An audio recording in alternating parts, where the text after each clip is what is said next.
Go anywhere.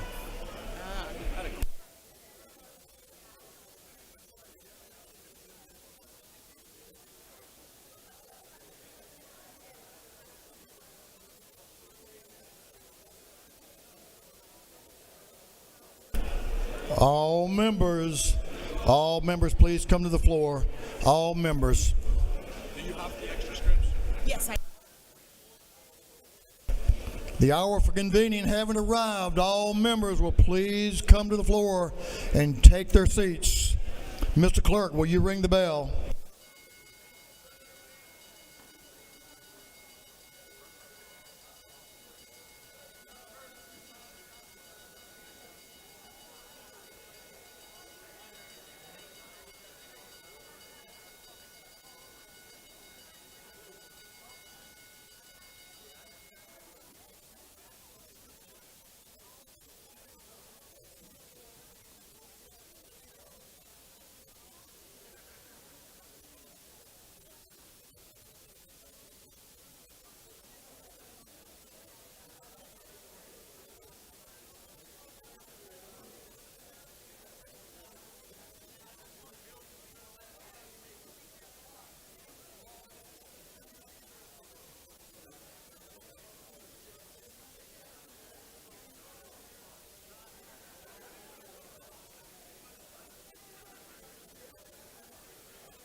All members will please come to the floor and take their seats, please.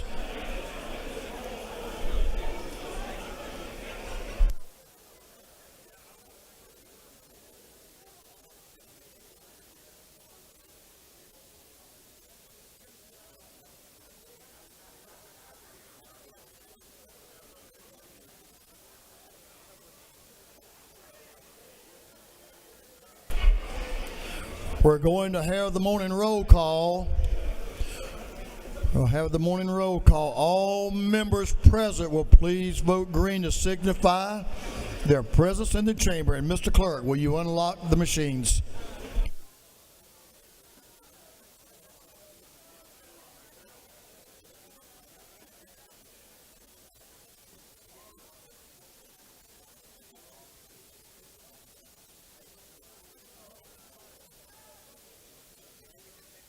All members voted. While you're voting, I want to remind you of something. Check it out.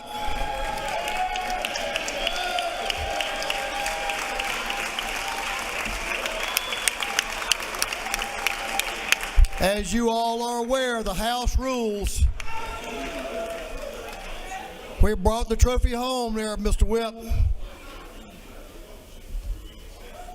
We really whipped up on the Senate, didn't we, y'all?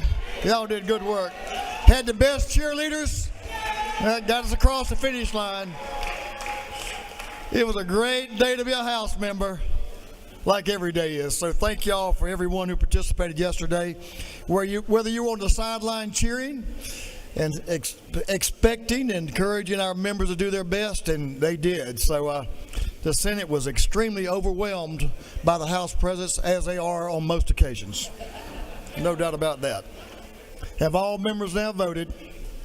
Have all members voted? If so, Mr. Clerk, will you lock the machine? Doorkeepers, will you please close the doors and keep them closed?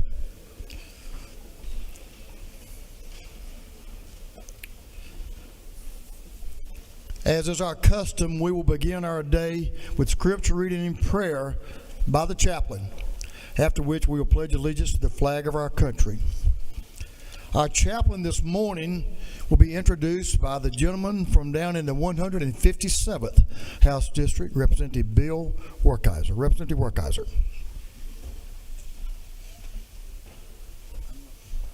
Thank you, Mr. Speaker.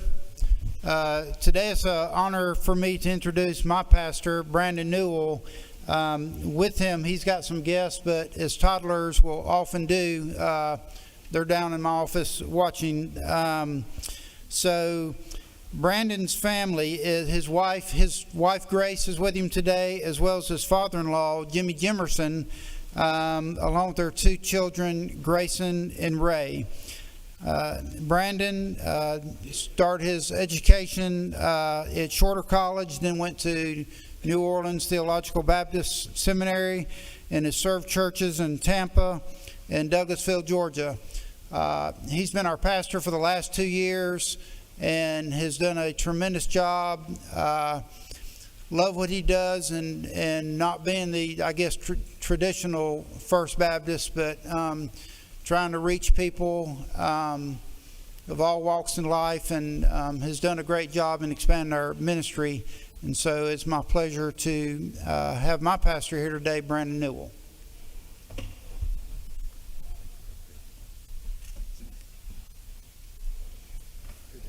Yes, sir. Thank you. Good morning. This morning, I would like us to look at Hebrews chapter 4, verse 14. Hebrews is a book written to a people who had a great understanding of the Scriptures. Throughout Hebrews up to this point, we have seen things that Jesus is superior to angels, that Jesus is our high priest, that we must be sure not to disobey and lack belief, because if we lack belief, we will not enter God's promised rest to those who believe. For the Israelites in the wilderness, that rest was found in God's presence in the promised land, Canaan. For us, that rest is found in God's presence in the promised land, heaven. In light of all this, we find ourselves at the end of chapter 4 of Hebrews. Hebrews 4:14 says this: "Therefore, since we have a great high priest who has passed through the heavens, Jesus, the Son of God, let us hold fast to our confession." When we see the word therefore in Scripture, what we must ask is, what is therefore? Hebrews 4:14's therefore actually links back to Hebrews chapter 2, which expounds a great deal about Jesus being our high priest. And while we did not read Hebrews 2 today, I encourage you in your free time to go read it. What exactly is a high priest? A high priest is someone who makes intercession for himself and for others. He offers sacrifices and makes sure that people can be in good standing before a good and holy God. We saw in Hebrews chapter 2 that Jesus is our high priest who made intercession for us. This is good news for both those who are lost and those who are found. Those who are lost now have an opportunity in Jesus to have Jesus plead their case before the Lord and to be forgiven of their sins, so that many may enter into fellowship with God forever. Those who already have trusted in Jesus Christ now have Jesus, our high priest, prayerfully interceding on our behalf to God the Father. In regards to those who have not trusted in Jesus Christ as Lord and Savior, this passage gives beautiful imagery of what Jesus has done for us. Romans 3:23 says that all have sinned and fall short of the glory of God. Romans 6:23 tells us that the wages of sin is death, but the gift of God is eternal life in Jesus Christ, our Lord. Romans 5:8 tells us that at just the right time, Jesus Christ died for the ungodly. Remember what a high priest does? That's right. They make sacrifices on behalf of the people so that they may be in good standing before the Lord. Now, those high priests would make blood offerings that would last for a season and would have to be done again. However, Jesus, our great high priest, has made a once and for all offering himself. And this offering he made is not a seasonal offering or a temporary offering, but an everlasting offering that has completely satisfied the wrath of God for all eternity. Jesus died for you and for me, so that we could dwell with God forever. Romans 10:9 says, if you confess with your mouth Jesus is Lord and believe in your heart that God raised him from the dead, you will be saved. Friends, it is not my responsibility to make you believe in Jesus. It is simply my responsibility to tell you about him. He is our great high priest who loved us enough to offer himself so that we may spend eternity with our Maker. I hope you will trust in him. Would you stand with me as we pray together? Father, thank you for your mercies that are new every single morning. I thank you for these men and women you have appointed. What a privilege it is to come boldly before your throne to make our requests known to you. In a moment, you are going to lead us, Lord, by your Holy Spirit. Lord, I pray that you would, as we have read this text, illuminate it to us. Your word is living and breathing. Have your way in our hearts today, Lord. Convict us where we need to be convicted. Edify us where we need to be built up. Whatever it is you would like to say to us, help our hearts be receptive to you, Lord. In Jesus' name, amen. I pledge allegiance to the flag of the United States of America and to the republic for which it stands, one nation, under God, indivisible, with liberty and justice for all. Thank you, Brother Newell. Thank you. Thank you, Brother Newell, for that devotion. We appreciate you and your family making the long journey from Glenville all the way up here. Doorkeepers, you may open the doors. Members, you may join Brother Newell in the South Ante room and welcome him and give him thanks for being here today and ministering to us.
Members, our doctor of the day was invited to join us by Representative Billy Mitchell.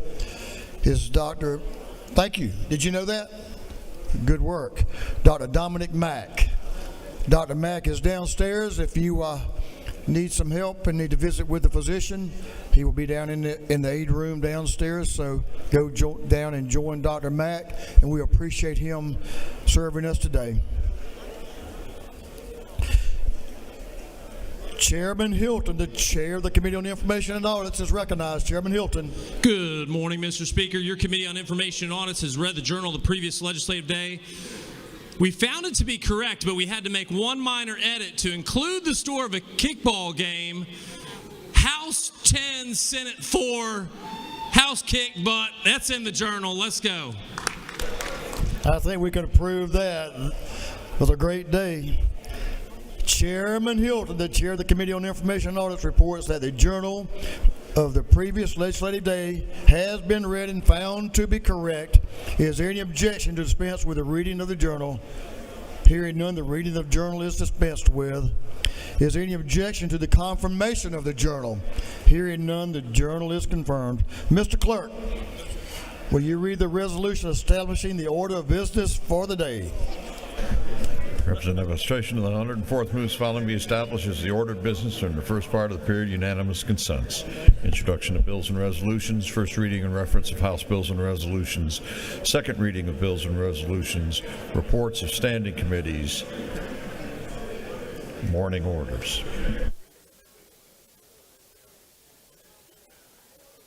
Is there any objection to adopting the resolution establishing the order of business for the day? Hearing none, the resolution is adopted.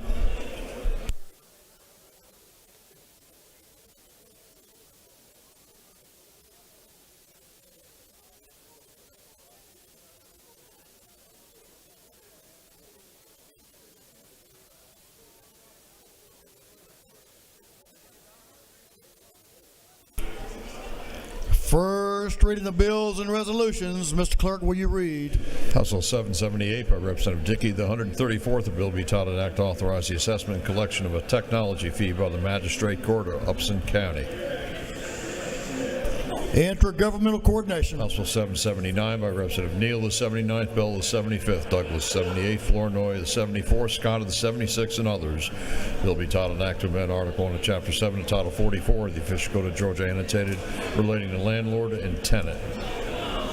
Governmental affairs. House Bill 780 by Representative Rhodes, the 124th, and Williams, the 148th. A bill be titled an act to provide a homestead exemption from City of Greensboro ad valorem taxes.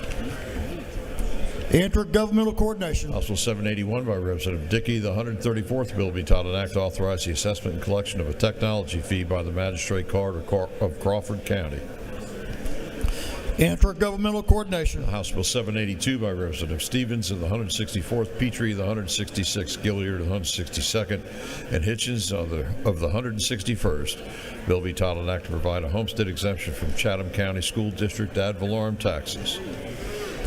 Intergovernmental coordination. House Bill 783 by Representative Richardson of the 125th, Newton, the 127th, Clifton, the 131st, and Leverett of the 123rd. Bill be titled an act to provide a homestead exemption from Columbia County School District ad valorem taxes.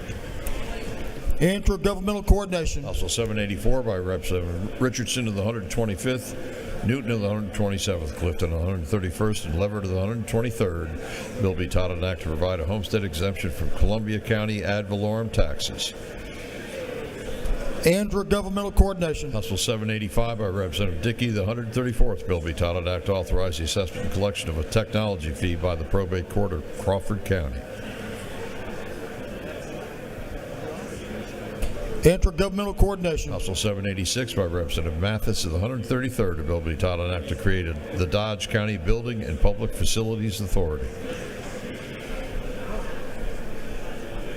Intergovernmental coordination. House Bill 787 by Representative Tarvin of the 2nd and Cameron of the 1st. A bill be titled an act to provide a homestead exemption from City of Chickamauga ad valorem taxes.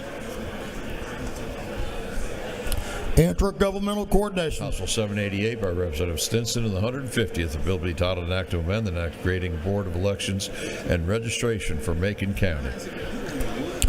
Intergovernmental coordination. House Bill 789 by Representative Stinson of the 150th. A bill be titled an act to amend an act creating a new charter for the city of Oglethorpe. Intergovernmental coordination. House Bill 790 by Representative Stinson of the 150th. A bill be titled an act to authorize the assessment and collection of a technology fee by the Probate Court of Macon County. Intergovernmental coordination. House Bill 791 by Representative Crowe of the 118th. Bill be titled an act to amend an act to provide a homestead exemption from the Butts County ad valorem taxes. Intergovernmental coordination. House Bill 792 by Representative Montmahan of the 17th, Gamble of the 15th, Gunther of the 8th, Smith of the 18th, Hong of the 103rd, and others. Bill be titled an act to amend Article 1 of Chapter 10 of Title 15 of the Official Code of Georgia annotated relating to general provisions relative to magistrate courts. Intergovernmental coordination. House Bill 793 by Representative Townsend of the 179th, Saints of the 180th, and Deloach of the 167th. Bill be titled an act to provide for a new homestead exemption from City of Brunswick ad valorem taxes. Intergovernmental coordination. House Bill 794 by Representative Scott of the 76th, Neal of the 79th, Bernal of the 77th, Flournoy of the 74th, Douglas the 78th, and others. Bill be titled an act to amend an act creating the Clayton County Board of Commissioners.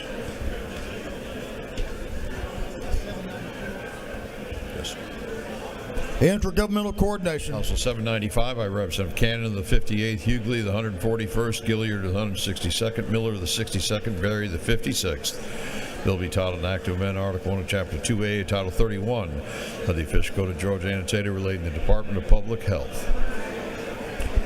Public and community health. House Bill 796 by Representative Lupton of the 83rd, Lim of the 98th. Bill be titled an act to amend Part 4 of Article 6 of Chapter 2, Title 20 of the Official Code of Georgia annotated relating to financing under the Quality Basic Education Act.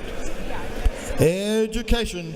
House Bill 797 by Representative Petrie, the 166th, Stevens, the 164th, Gilliard, the 162nd, and Hitchens, the 161st. Bill be titled an act to create the Interagency Council on Homelessness for Chatham, Savannah.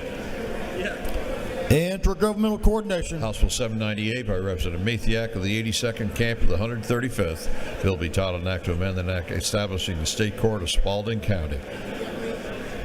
Intergovernmental coordination. House Resolution 611 by Representative Dempsey, the 13th, Cooper, the 45th, Hawkins, the 27th, Crawford, the 89th, Hatchett, the 155th. A resolution creating the House Study Committee on Abandoned Child Placement following hospital discharge. Public and community health. That completes first readers.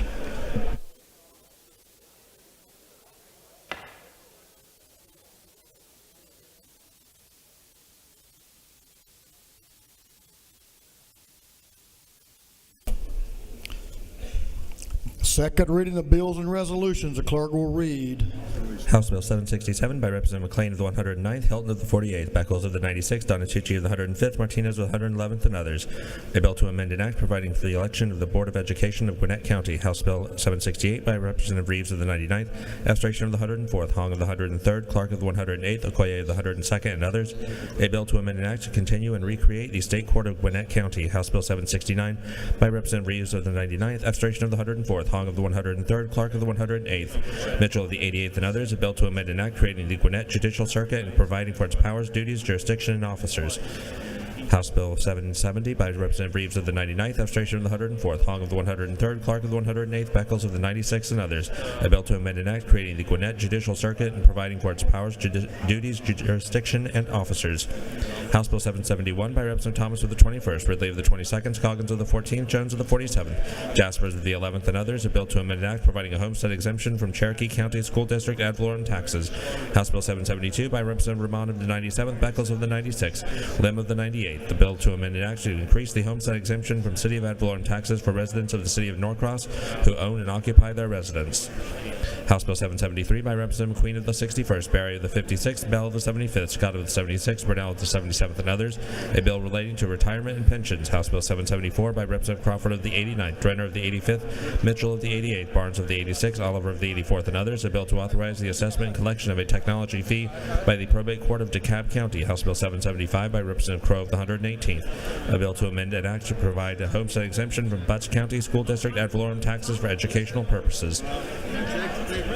House Bill 776 by Representative Jones of the 47th, Blaze of the 67th, Martin of the 49th, McQueen of the 61st, Jones of the 25th, and others. A bill to provide a homestead exemption from Fulton County School District ad valorem taxes for educational purposes. House Bill 777 by Representative Jones of the 47th, Blaze of the 67th, Martin of the 49th, McQueen of the 61st, Jones of the 25th, and others. A bill to provide a homestead exemption from Fulton County School District ad valorem taxes for educational purposes.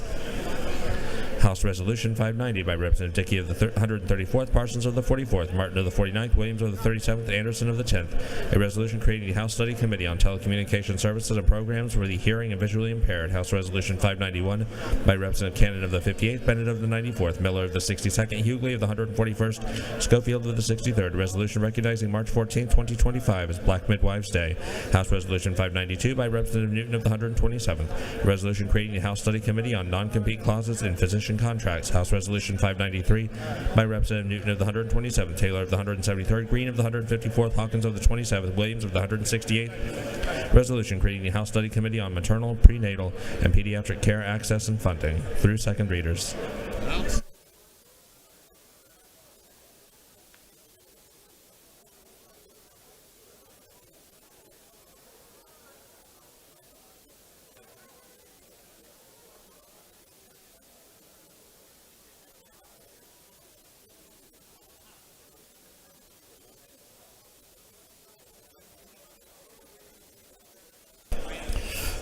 You ready?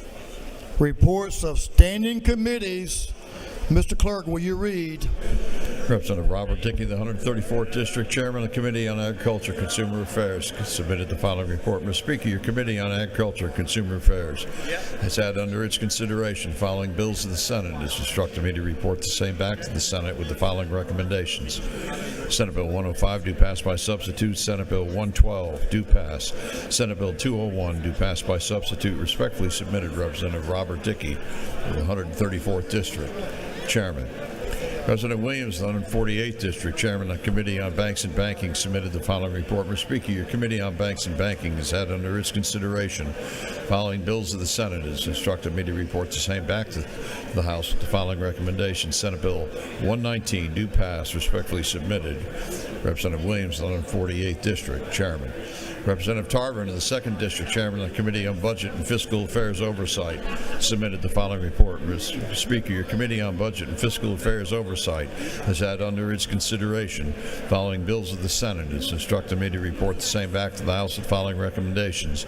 Senate Bill 28, due pass by committee substitute. Senate Bill 46, due pass, respectfully submitted. Representative Tarver, of the 2nd District, Chairman.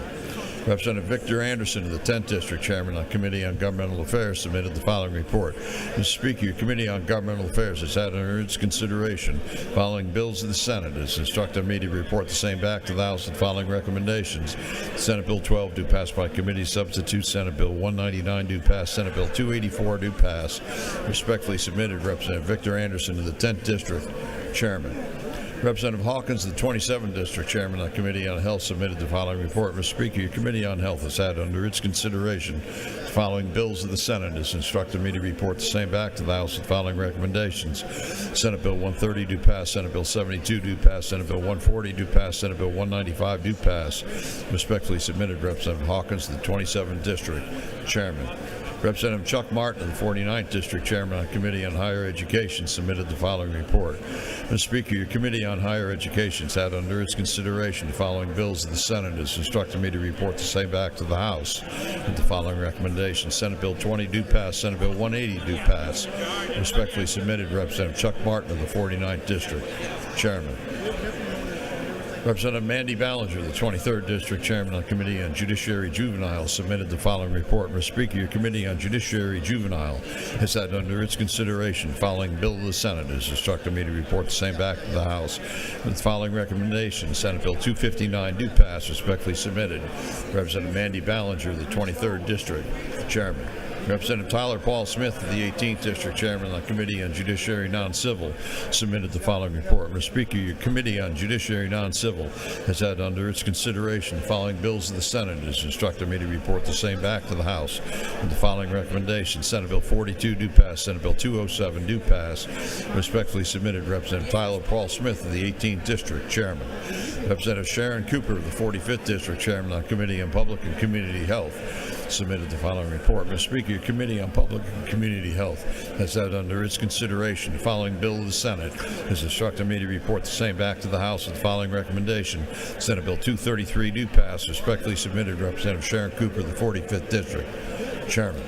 Representative Clint Crow of the 118th District, Chairman of the Committee on Public Safety and Homeland Security, submitted the following report. Mr. Speaker, your Committee on Public Safety and Homeland Security has had under its consideration the following bills of the Senate. It has instructed me to report the same back to the House with the following recommendations.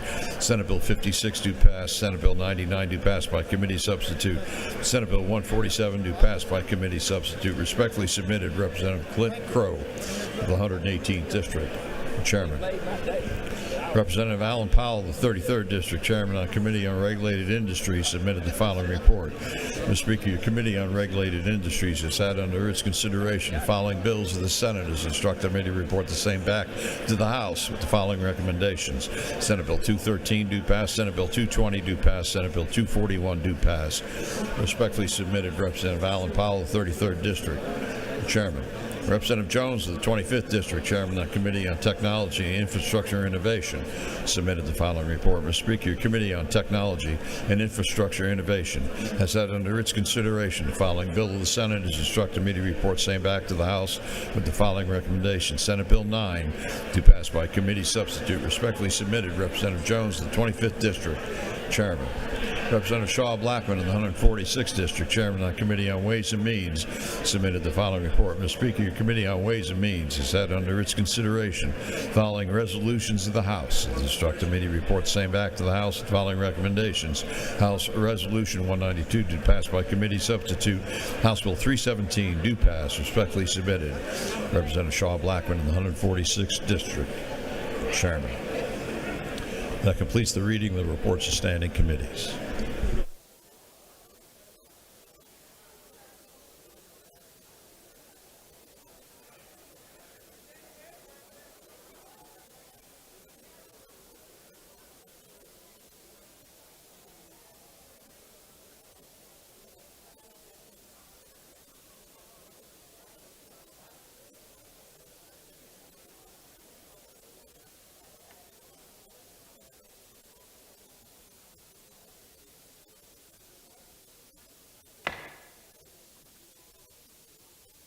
Okay, members, if y'all all come to the floor, we're going to have a whole slew of morning orders here in just a few minutes.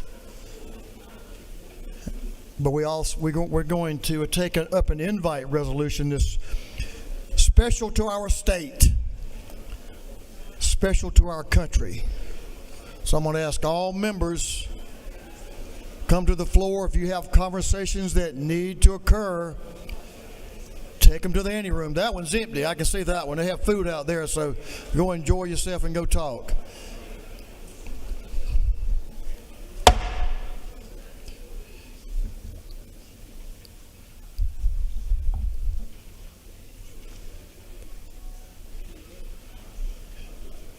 If you're from the Senate and you're on the floor, we dealt with y'all yesterday. Just saying. Thanks, Senator Red. I appreciate you, man. All members, please come to the floor and take your seats, please.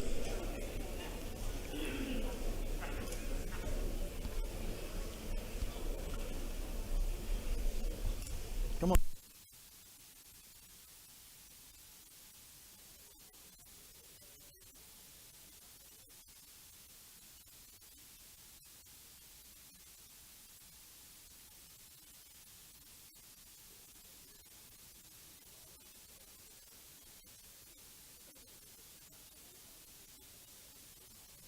Members, we have a special delegation that's from a place over in Ireland we hold very special in our hearts, and is very special to the state of Georgia. Pretty special to something that's occurring that Representative Burchett's going to tell you about.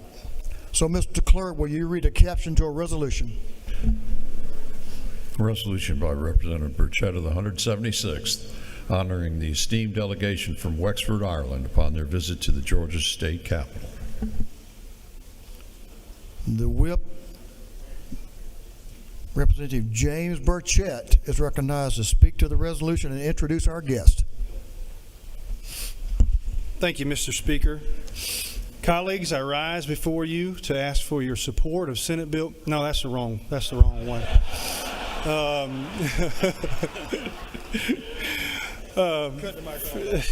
Folks, I'm honored to welcome the delegation from Wexford County, Ireland. Many of you had the opportunity this past year to go and visit Ireland, but this esteemed group of elected officials and business leaders and cultural ambassadors and academic partners has traveled here to strengthen their deepen their enduring ties between the Irish country and the state of Georgia. On the floor with us, we have Cahirla Pitt Breen, Councilor Catherine Biddy Walsh, Councilor Breeden Murphy, Councilor Oliver Walsh, and the president of the Georgia Southern University, Kyle Marrero. The full delegation is in the gallery with us. I'm going to ask that you stand and be recognized.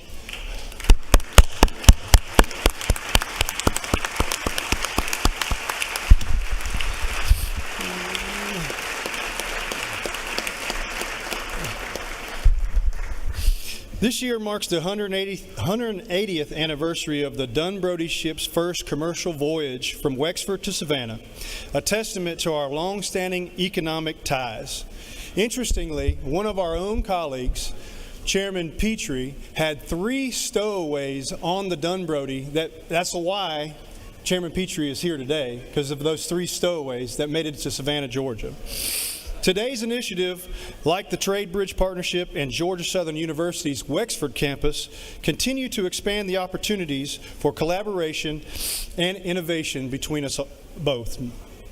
Georgia Southern, the first U.S. public university to establish a learning center in Ireland, has provided hands-on experience for over 300 students since its first cohort in 2022. Its partnership with Southeast Tech University in Ireland fosters research, economic exchange in key fields such as coastal sustainability and advanced manufacturing. Georgia Southern's Eagle, Freedom, and our delegation will be in the anteroom for pictures afterwards. I highly encourage the opportunity for you all to go in there and take a picture with the eagle. He flew over us this morning, and very much appreciate it. I'd like to invite Kahirlock Pip Green to offer a few words. Good afternoon. Thank you, Whip Burgett, Speaker Burns, for this opportunity to speak to you in this magnificent chamber today. I represent a county in Ireland called Wexford. We are deeply embedded in America as we are in Ireland. The Whip has already said the first sailings of the Dunbrody from Wexford to Savannah would have brought out emigrants, and it would have brought back, as in trade, it would have brought back timber. So that continued until the late 1850s, and then the people were already here at that stage, and we have prospered. Obviously, a lot of you have, as Petrie has 3 young men come out as stowaways on that boat, and here we have the result of that. But again, it's a singular honour to be here, and we have a branch now of Georgia Southern University in Wexford Town, and it is a collaboration between Chancellor Marrero and Wexford County Council that has brought this about, and I think it is a testament to the endurance and the compadre we have with our people in America and in Ireland. This is my second visit to your wonderful state, and I find it a can-do state. You're people of industry, very like ourselves. You want to prosper. You don't want to fight with your neighbours. All you want to do is have a good education for your children. And as talking to Senator this morning, most of your budget goes on education. We are the same. We need to educate our young people to prosper and go forward in the world we have today. And again, thank you for accepting us onto your floor of this wonderful building, and God bless you all. Good job. You know something? You did great. I can't wait to get you all.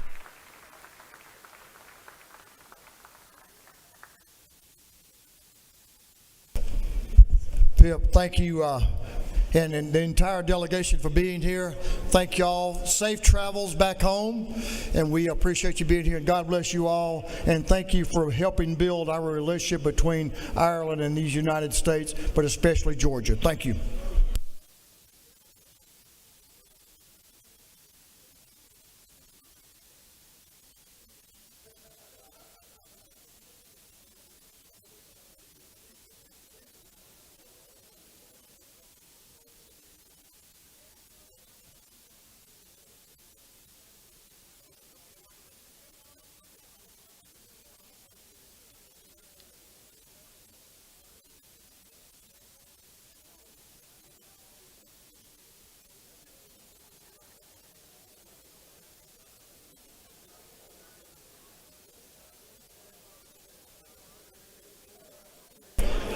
Thank you, members.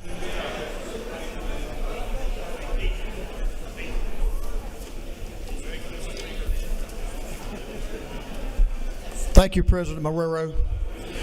Appreciate you being such a good host.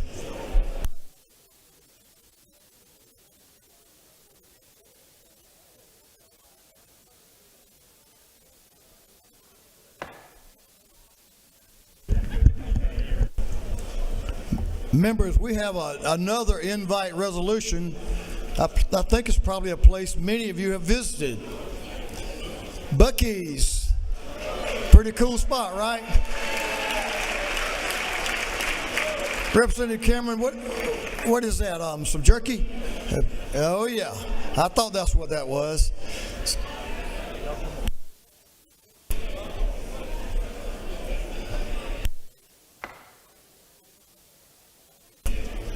We love Buc-ee's.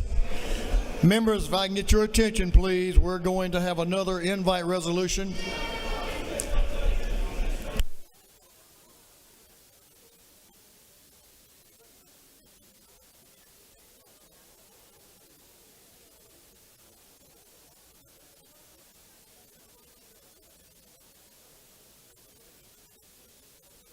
Okay, members, we need your attention just for a moment before I recognize Representative Ballard.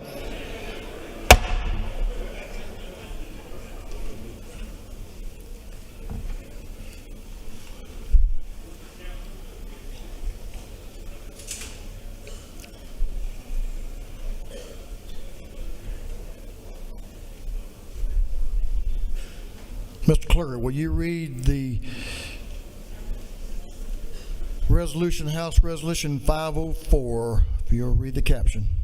House Resolution 504 by Representative Ballard of the 147th, Dickey the 134th, Barton of the 5th, Deloach of the 167th, Crow of the 118th, and others. A resolution recognizing March 20th, 2025 as Buc-ee's Day at the state capitol and celebrating Buc-ee's and its presence in Georgia. Thank you, Mr. Clerk. I'm going to recognize Representative Bethany Ballard to speak to the resolution. Representative Ballard. Thank you, Mr. Speaker. Happy Buc-ee's Day, y'all. Before I get started, you should all have goodie bags that were delivered to your offices. They're not on your desks in here, but in your offices, so look for those. I'm proud today to recognize Richard Sebastian, Senior Director of Operations, Josh Smith, Michael Buc-ee, and most importantly, Buc-ee. Hey, Buc-ee. The Warner Robins Buc-ee's was the first Buc-ee's in Georgia. It's now how I give directions to my house. You get off at the Buc-ee's exit and turn left. It's got 120 gas pumps and the cleanest bathrooms around, if you know that if you've been there.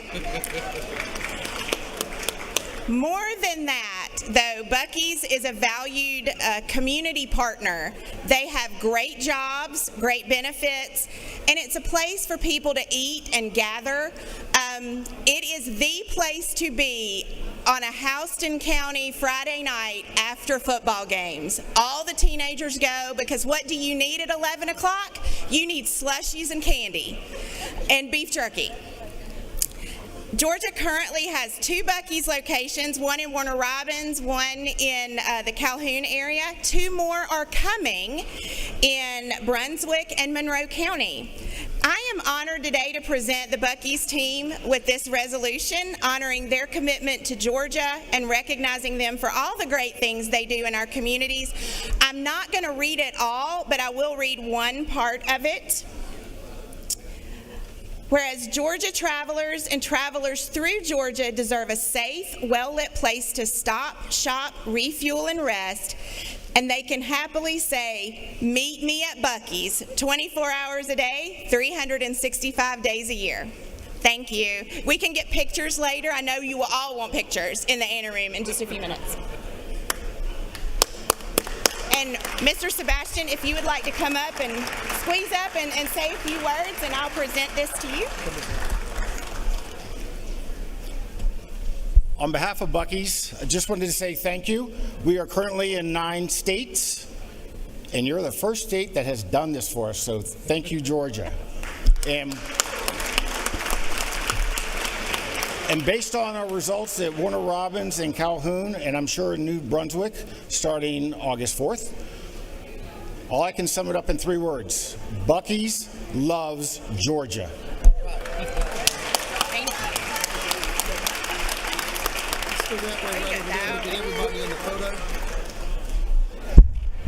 And Georgia loves Buc-ee's, no doubt. So thank y'all for y'all's presence in our state. You add a lot to us, and we most certainly appreciate you.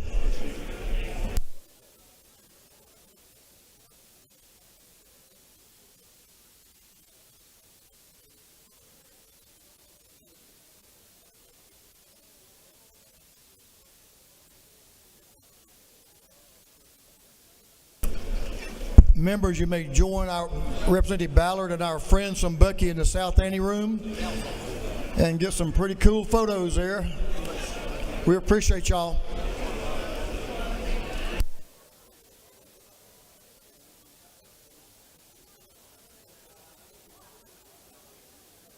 Okay, members, here's our posture. We have a whole slew of morning orders. And I know there are a lot of good folks in the gallery that we need to recognize. So this is what we're going to do. We're going to give the first one.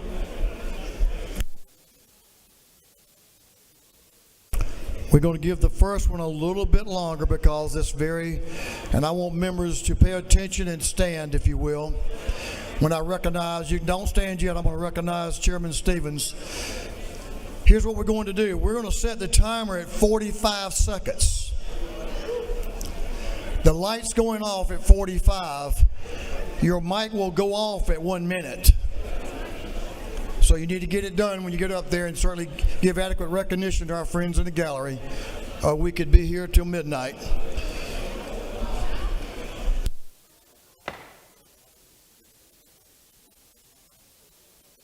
All right, members, if you'll please stand. All members, please stand. All conversations will cease. We'll allow our guests to enter the anteroom.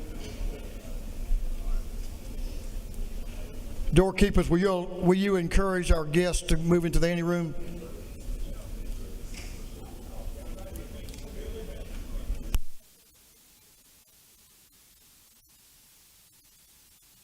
Okay, we can hold them right there. We'll just need to cease any conversations.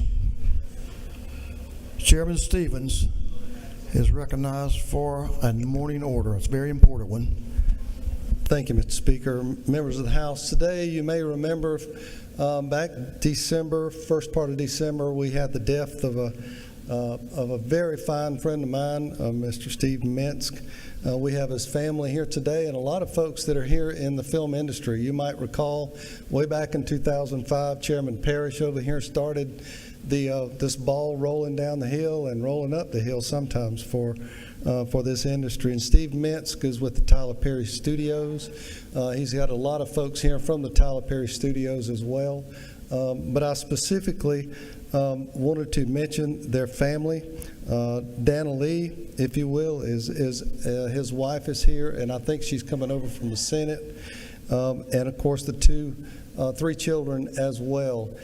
If you will, I want to get Representative Carpenter, Chairman Carpenter, say a word or two as well here as chairman of that committee. Tom Taylor, of course, was the chairman of that subcommittee as all this stuff went through. Steve Minsk is a very honorable man, and I'd like to just turn it over to the chairman. Thank you, Chairman. A huge loss for film in the state of Georgia. An advocate for all, not just himself and in the studio he represented, but the industry as a whole. And if you ever knew him, a true gentleman, professional, and it's a great loss for the state of Georgia and a great loss for his employer.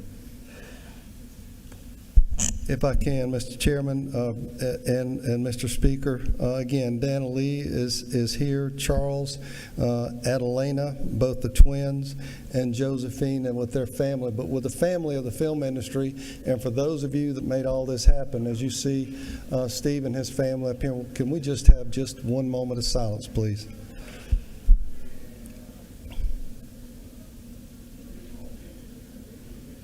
Thank you, Mr. Speaker. Thank you, Representative Stevens and members. Steve was a fine man, a good husband and father. And you saw the photo of his family that was when they were here last year. He certainly is missed in the industry with his colleagues there, but he's also missed as a family man and as a great member of our community here in Georgia, a great citizen. So our thoughts and prayers continue to be with the family as they continue to deal with the loss of a dear family member and a good man. Thank you, members. You all may be seated. All right, here we go. I'm going to give you the first two. Representative Cummings, Representative Bazemore, and Representative Yerter. You two, Bazemore and Yerter, on deck. 45 seconds, cut off at a minute, so respect your other colleagues and give everyone plenty of time. Would the members of the Mableton delegation, the Cobb delegation, please walk down quickly?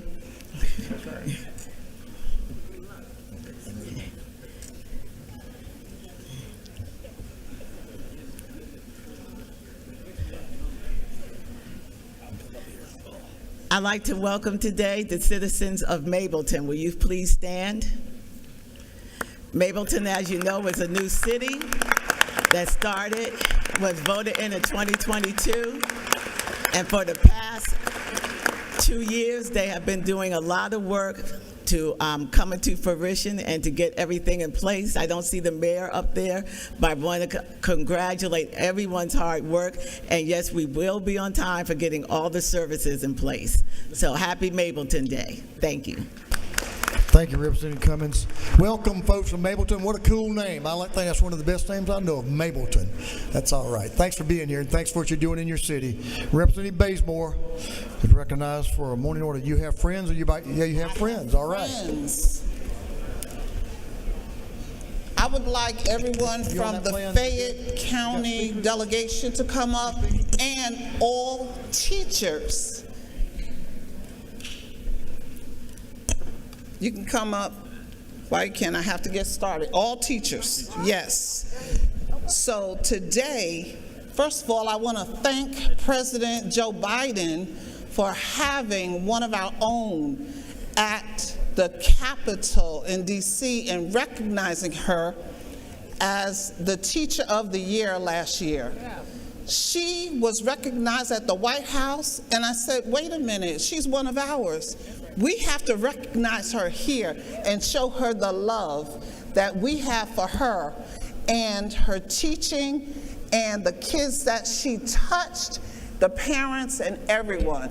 Appreciate you. And I was going to read your resolution, but I don't have enough time. But if you can stand up, Christy Todd, please.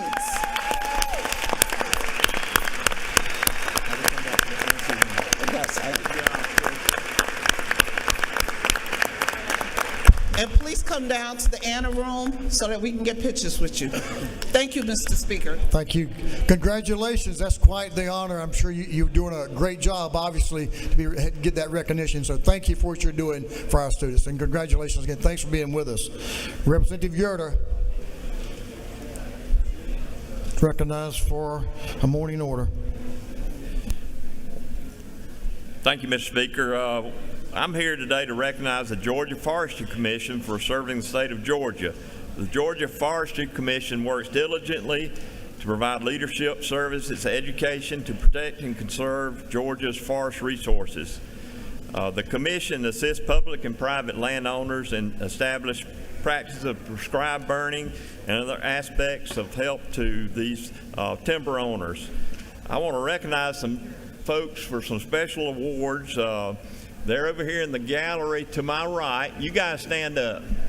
The Worth County unit was selected Georgia Forestry Commission's 2024 Unit of the Year for their job helping landowners with fire break plowing, prescribed burning, and other services. The Fannings Towns Union unit was selected Georgia Forestry Commission's 2024 Unit of the Year for community engagement. And Clark Roundtree was selected Georgia Forestry Commission's Wildland Firefighter of the Year. Kevin Lee was selected Georgia Forestry Commission Forester of the Year. Let's give these guys a big hand. They do a great job for us.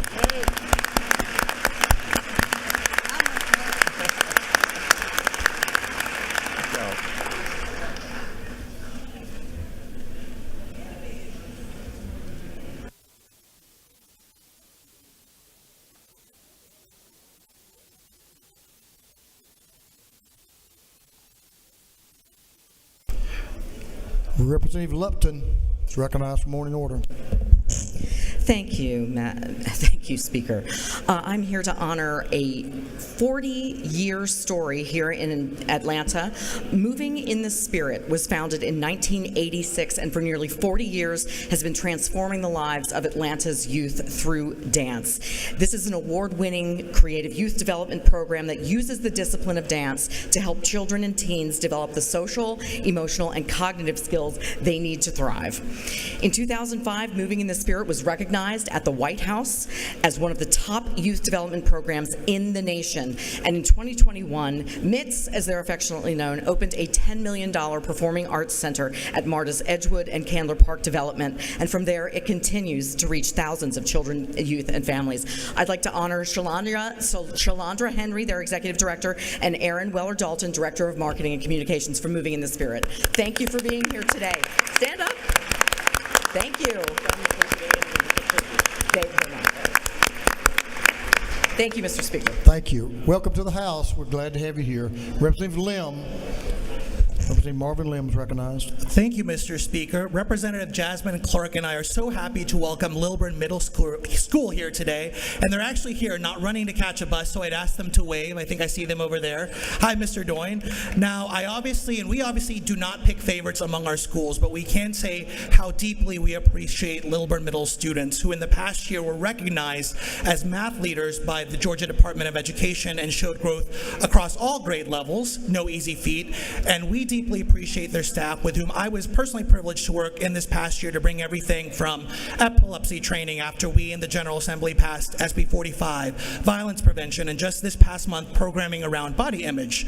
Not surprisingly, given LMS's efforts to connect with student needs, they also have had, for the third year in a row, a finalist for District Counselor of the Year. So let's give them some love for all their accomplishments. They're right over there. Wait, Will. Thank you, Mr. Speaker. We yield the well. Welcome to the House. Representative Buckner is recognized. Representative Baker, you can be on deck. Thank you, Mr. Speaker. I am excited to be here today to commemorate the greatest public health triumph in the 20th century. 70 years ago, the U.S. embarked on a historic public health initiative to eradicate polio and develop the polio vaccine. Much of that work was done right here in Georgia. We had children of all ages were getting polio. There is no cure for it. It is an infectious disease, and like many infectious diseases, you can't cure it, you have to prevent it. Even a U.S. president had polio and came and made Georgia his second home and benefited from the therapeutic opportunities at the Warm Springs. This spread across the state. I know I've got a red light, but I want to give the shout out to Augusta, who was the largest repository of iron lungs that were used during that time, and Thomasville, who encouraged President Eisenhower to set up the immunization program that was not just statewide, but nationwide, but worldwide. Today in the gallery, the person who brought this to our attention and reminded us we needed to remember this is Rich Ward, who has advocated for the past 30 years for children's health in Georgia and is retiring. So I'd like for you to thank him for the work he's done for children's health in Georgia. Thank you for the extra time. Thank you for your work, and good to have you in house. Representative Roberts, you're recognized. Thank you, Mr. Speaker. You know I love to shout out our youth, our leaders of the future. Today is Youth Takeover of the Capitol. I want to welcome over 100 young Georgians, including dozens of students from Shiloh High School in Snellville. And you've probably seen many of these young people every day for the last legislative sessions, bringing dozens of young people into the Capitol to take part in the work of policymaking and to make their voices heard. What you may not know is that Georgia Youth Justice Coalition now includes over 10,000 members from 97 counties in Georgia. I mean, that is impressive. Woo! Can y'all stand, whoever's here from GYGC? JC.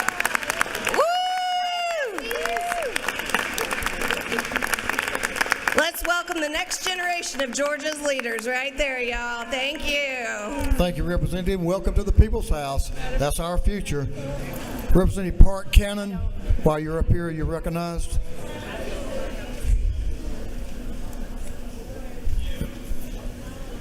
Representative Park Cannon is recognized for a morning order. Thank Thank you, Mr. Speaker. I'm excited to welcome some trailblazing Georgia women to the Capitol. Today, we are celebrating Women's History Month in partnership with the JP Agency. Today, as I state your names, please stand. We have Jamel McKenzie, Mo Clark, Janice Colbert, Sheree Duran, Adrian Gates, Dora Den Whitley, Myasia, Rebecca, Sabrina, Tiff, Amy, Tandy, Latoya, and many, many more. Additionally, today we have the Morehouse School of Medicine Physician Assistant Program led by one of Georgia's most trailblazing women, Dr. Dawson, if you will stand as well. Thank you for joining us at the Capitol today with your group of white coats. We look forward to supporting you again and again in the state budget. Thank you so much to our trailblazing women. They'll come down for taking photos in a minute. Thank you, Mr. Speaker. Thank you, Representative. Good to have all of you, and thanks for what you're doing, not only in your communities, but for all Georgians. Representative Baker is recognized, and Friend is recognized for a morning order. Thank you, Mr. Speaker. I would like to take a moment to recognize an incredible advocate for mental health awareness, Ms. Ramona Bryant, who is seated in the gallery today. Ms. Bryant has dedicated her life to breaking the stigma surrounding mental health through her Know Your Triggers initiative, which has empowered countless individuals to understand, manage, and navigate their mental health challenges. Her advocacy has not only impacted lives here in Douglas County and throughout Georgia, but also internationally in Ghana, where she continues to raise awareness and mental support wellness efforts. Ramona, we thank you for your unwavering dedication and the difference you are making in so many lives. It is our great honor to present you with this certificate of recognition for your outstanding contributions to mental health advocacy. Members, please join me in welcoming Ms. Ramona Bryant. Thank you, Ms. Pryor. Thanks for what you're doing in mental health. Thanks for that morning order. Representative Bell is recognized for a morning order. Thank you, Mr. Speaker, for being recognized. Colleagues, today is Out of the Trap Day at the Capitol. This movement is about rising above the circumstances you were born into. It is about overcoming impossible odds and transforming survival into success. It is about breaking cycles. It is about building a better future and inspiring others to do so. It is about getting out of the economic trap, the healthcare trap, the criminal justice reform trap. It's about the systematic trap. Today's theme is Out of the Trap is about rising above poverty. I would like to honor those in the balcony, if you may stand when I call your name. Big Bank Black, Erica Bell, Easy Hall, Anthony Reed, Sunday Jones, Pastor Terry Woodard, Shar Bates, Michelle Dillard, April Hang, Rashawn Hodge, and Dr. Roz McCarthy. If you all in the gallery, please stand.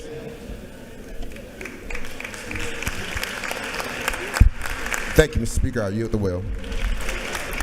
Thank you. Welcome to the People's House. I appreciate what y'all are getting done. Representative Adenia is recognized for a morning order. Give the gentleman your attention, please. Can the Gwinnett delegation come down? All right. Thank you, Mr. Speaker. Good morning, colleagues. I rise today to recognize the best city in the state of Georgia, the city of Grayson. It's only the city of Grayson. And I also like to recognize someone I'm recognizing for the Women's Month is Mayor Allison Wilkerson. She's in the gallery along with her staff. She is an amazing mayor, not just my mayor, but she's a long life resident of Gwinnett County and city of Grayson. In 2014, she was elected the first female and second generation mayor of the city. And more so, she serves her community. I'd like to thank her for all she does. And I also share the city with my rep here, Gabe Okoye. So thank you, Mr. Speaker. Let's recognize her. Please give her a round of applause for being here. And she'll be in the anteroom taking pictures. Thank you, Madam Mayor, for your service. We're glad to have you in the People's House. Call on these guys. They get a lot of good things done anytime you need them, I guarantee you. Representative Williamson and Fleming, and Martinez. Thank you, colleagues. Thank you, Mr. Speaker. Thank you, colleagues. I'd like to recognize Providence Classical Christian School from Newton and Walton counties. If y'all would rise.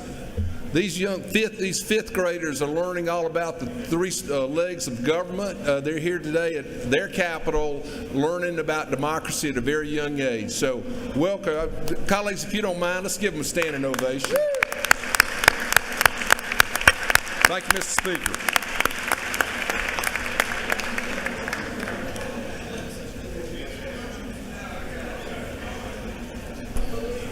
Representative Chastain and Martinez. Thank you, Mr. Speaker. Representative Martinez and myself would like to welcome the Fannin County leadership class here today. Could you all stand up? I know we're split up a little bit, but you all stand up. They do a great job for us, and also with them is our Chamber President, Christy Gribble. Our leader of the group is Rob Kaser, who's standing up in the gallery, and we also have our McKaysville Chief of Police with us today to make sure they're safe, and I think he's in the class as well, Michael Early. And the best part about it, they brought apple pies from Mercier Orchards for everyone, so enjoy yourself with the apple pie. Thank you.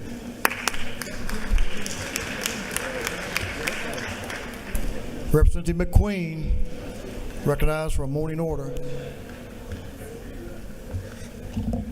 Thank you, Mr. Speaker. Can I have the dynamic women of Spelman College to please rise in the gallery? Colleagues, today is Spelman Day at the Capitol. Let's give these ladies a round of applause for being here. Since 1881, Spelman women have been making the choice to change the world, and that includes being active in our state government. Yes, ladies. Yes, so thank you for being here. Thank you for coming, and please meet me down in the Annie room for a good picture. Thank you, ladies. Thank you, Mr. Speaker. I yield the well. Morehouse.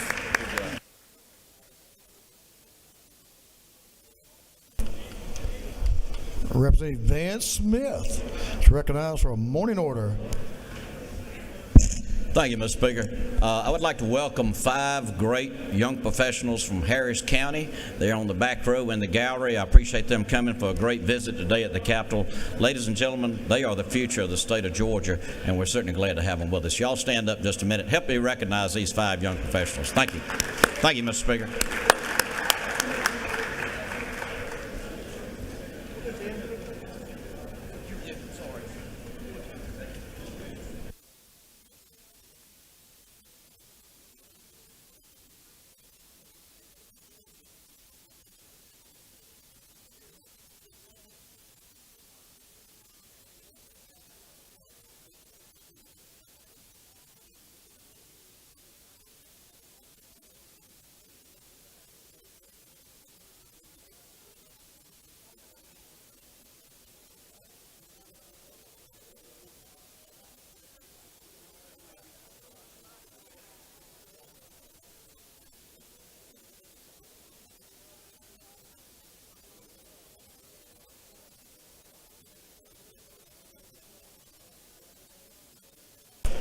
Thank you, members. Appreciate your attention to some important visitors to this state capitol who mean so much to our communities. Really appreciate you bringing them here and recognizing them. We're going to move on to the rules calendar. Move on to the rules calendar.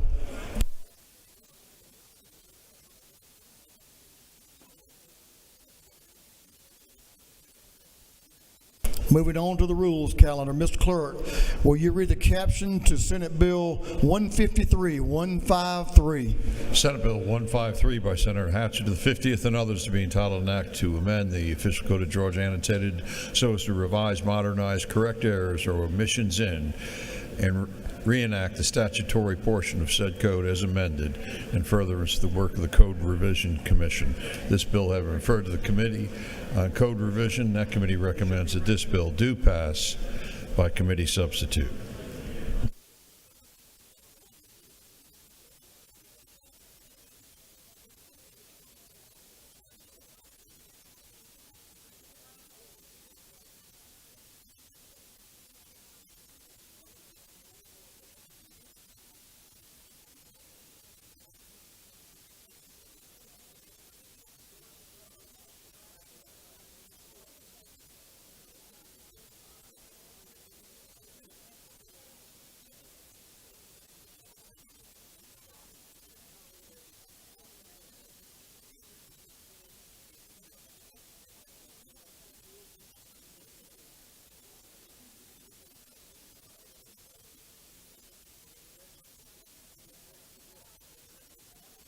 Chairman Yoder is recognized to present the bill, Senate Bill 153. Chairman Yoder. Give the gentleman your attention, please. Thank you, Mr. Speaker. I bring you Senate Bill 153. 153 is the annual code revision bill that revises the code, corrects errors in the code, corrects things that are unconstitutional. This is the work of the Code Revision Committee that presents this, and it's an annual bill we do. And the most important thing it does is reenacts the codes for the state of Georgia. So I ask for your favorable consideration of this bill. You had no questions. The gentleman's asking for favorable consideration. Does that mean you're done? Yes, sir. Gentleman, I yield the well. The gentleman has yielded the well. Is there any objection to the previous question being ordered? Hearing none, the previous question is ordered. Is there any objection to adopting the committee's substitute? Hearing none, the committee's substitute is adopted. Is there any objection to agreeing to the report of the committee, which was favorable to the passage of the bill? Hearing none, the report of the committee is agreed to. Shall this bill now pass? All in favor of the passage of the bill will vote yes. All those opposed will vote no. And Mr. Clerk, will you unlock the machine?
Have all members voted?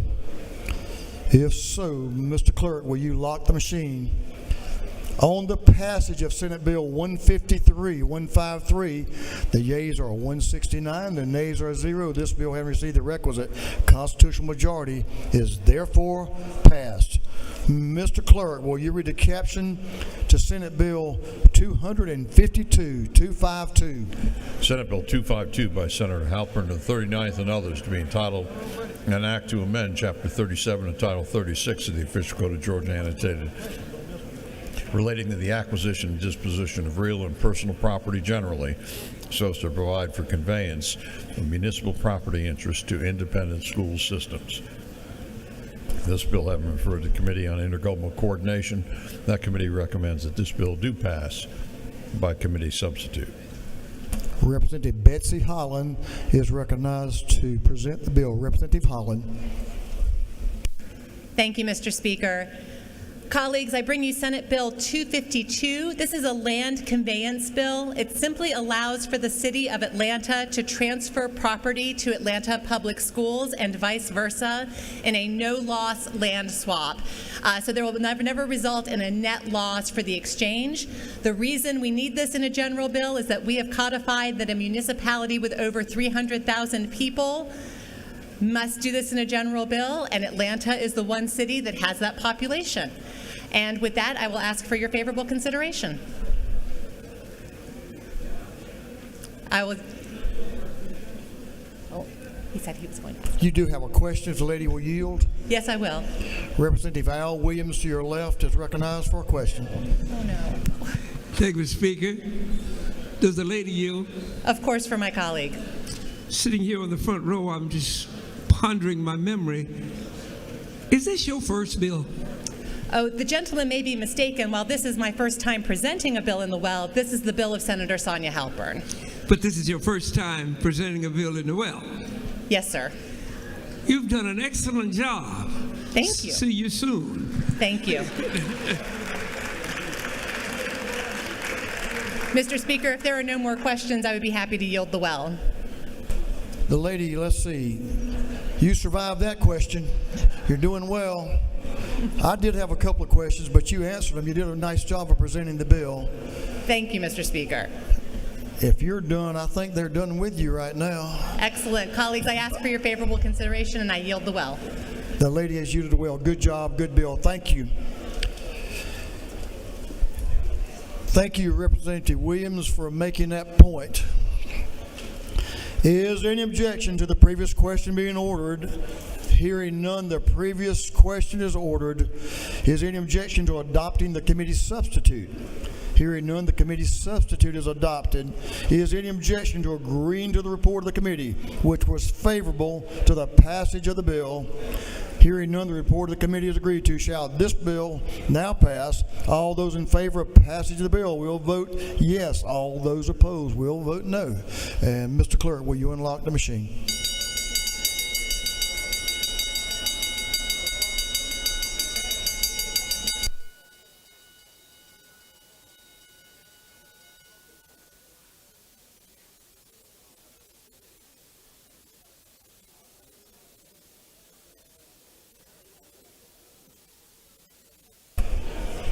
Have all members voted? Take your time, I got you.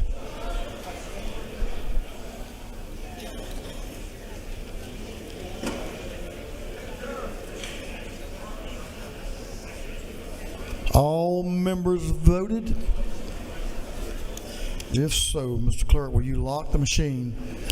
On the passage of Senate Bill 252, the yeas are 169, the nays are 0. This bill, having received the requisite constitutional majority, is therefore passed.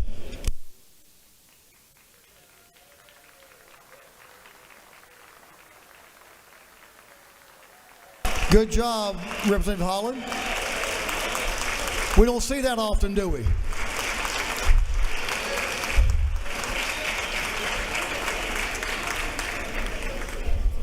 Congratulations.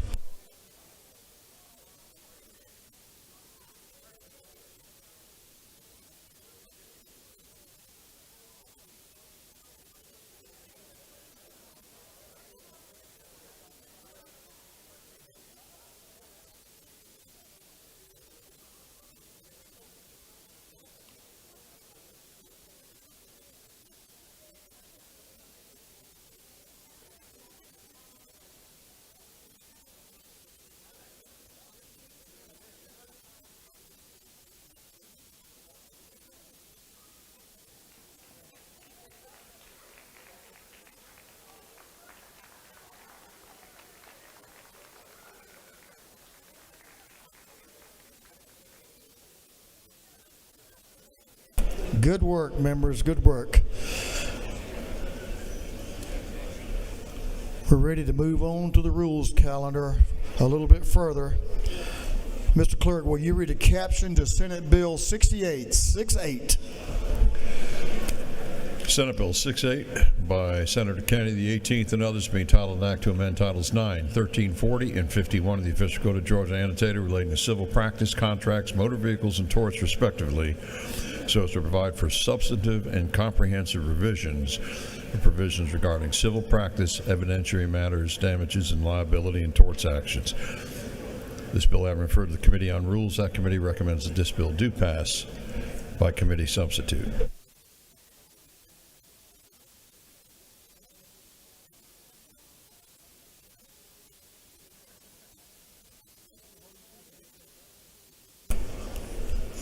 Representative James Burchett is recognized to speak to the bill. Representative Burchett, Whip Burchett. Well, colleagues, this is for real this time. I rise to speak to you today about Senate Bill 68. And I just got encouragement from Chairman of Appropriations that if you'll just vote like we did on House Bill 68, we'll be fine today. So I know everybody has eagerly anticipated this bill coming to the floor, and I'm going to run through what the bill does. But for a minute, I want to just say this to you all. I know that each and every one of you is under a great deal of pressure from folks in the hall and folks back home, but I want to put this in perspective for you. Yesterday, this wasn't the law. Tomorrow, hopefully, it is the law. And guess what's going to happen tomorrow? Sun's going to come up. You're going to say, good morning to your kids and your wife, and life's going to go on regardless of what happens here today. So I don't want you guys to take this bill as life or death here. I know you guys are getting a significant amount of pressure, and I respect each and every one of your positions. Senate Bill 68 had roughly 15 hours of testimony, and I want to thank each and every member of the subcommittee and the chairman for thoroughly vetting this bill. All in all, 25 changes were made in the House to the bill, and I'm going to speak to exactly what the bill does. I know there's been a lot of talk about what the bill does, but I'm just going to put it in simple terms for you. I first think these are reasonable revisions to our Civil Practice Act, our evidentiary code, and then to our premises liability. The changes are as follows. In the Civil Practice Act, it determines how and when monetary values for non-economic damages can be argued. That's it. That's one section. Another section is when discovery can begin. That's it. That's what the section does. How long an attorney has to voluntarily dismiss, which we are doing.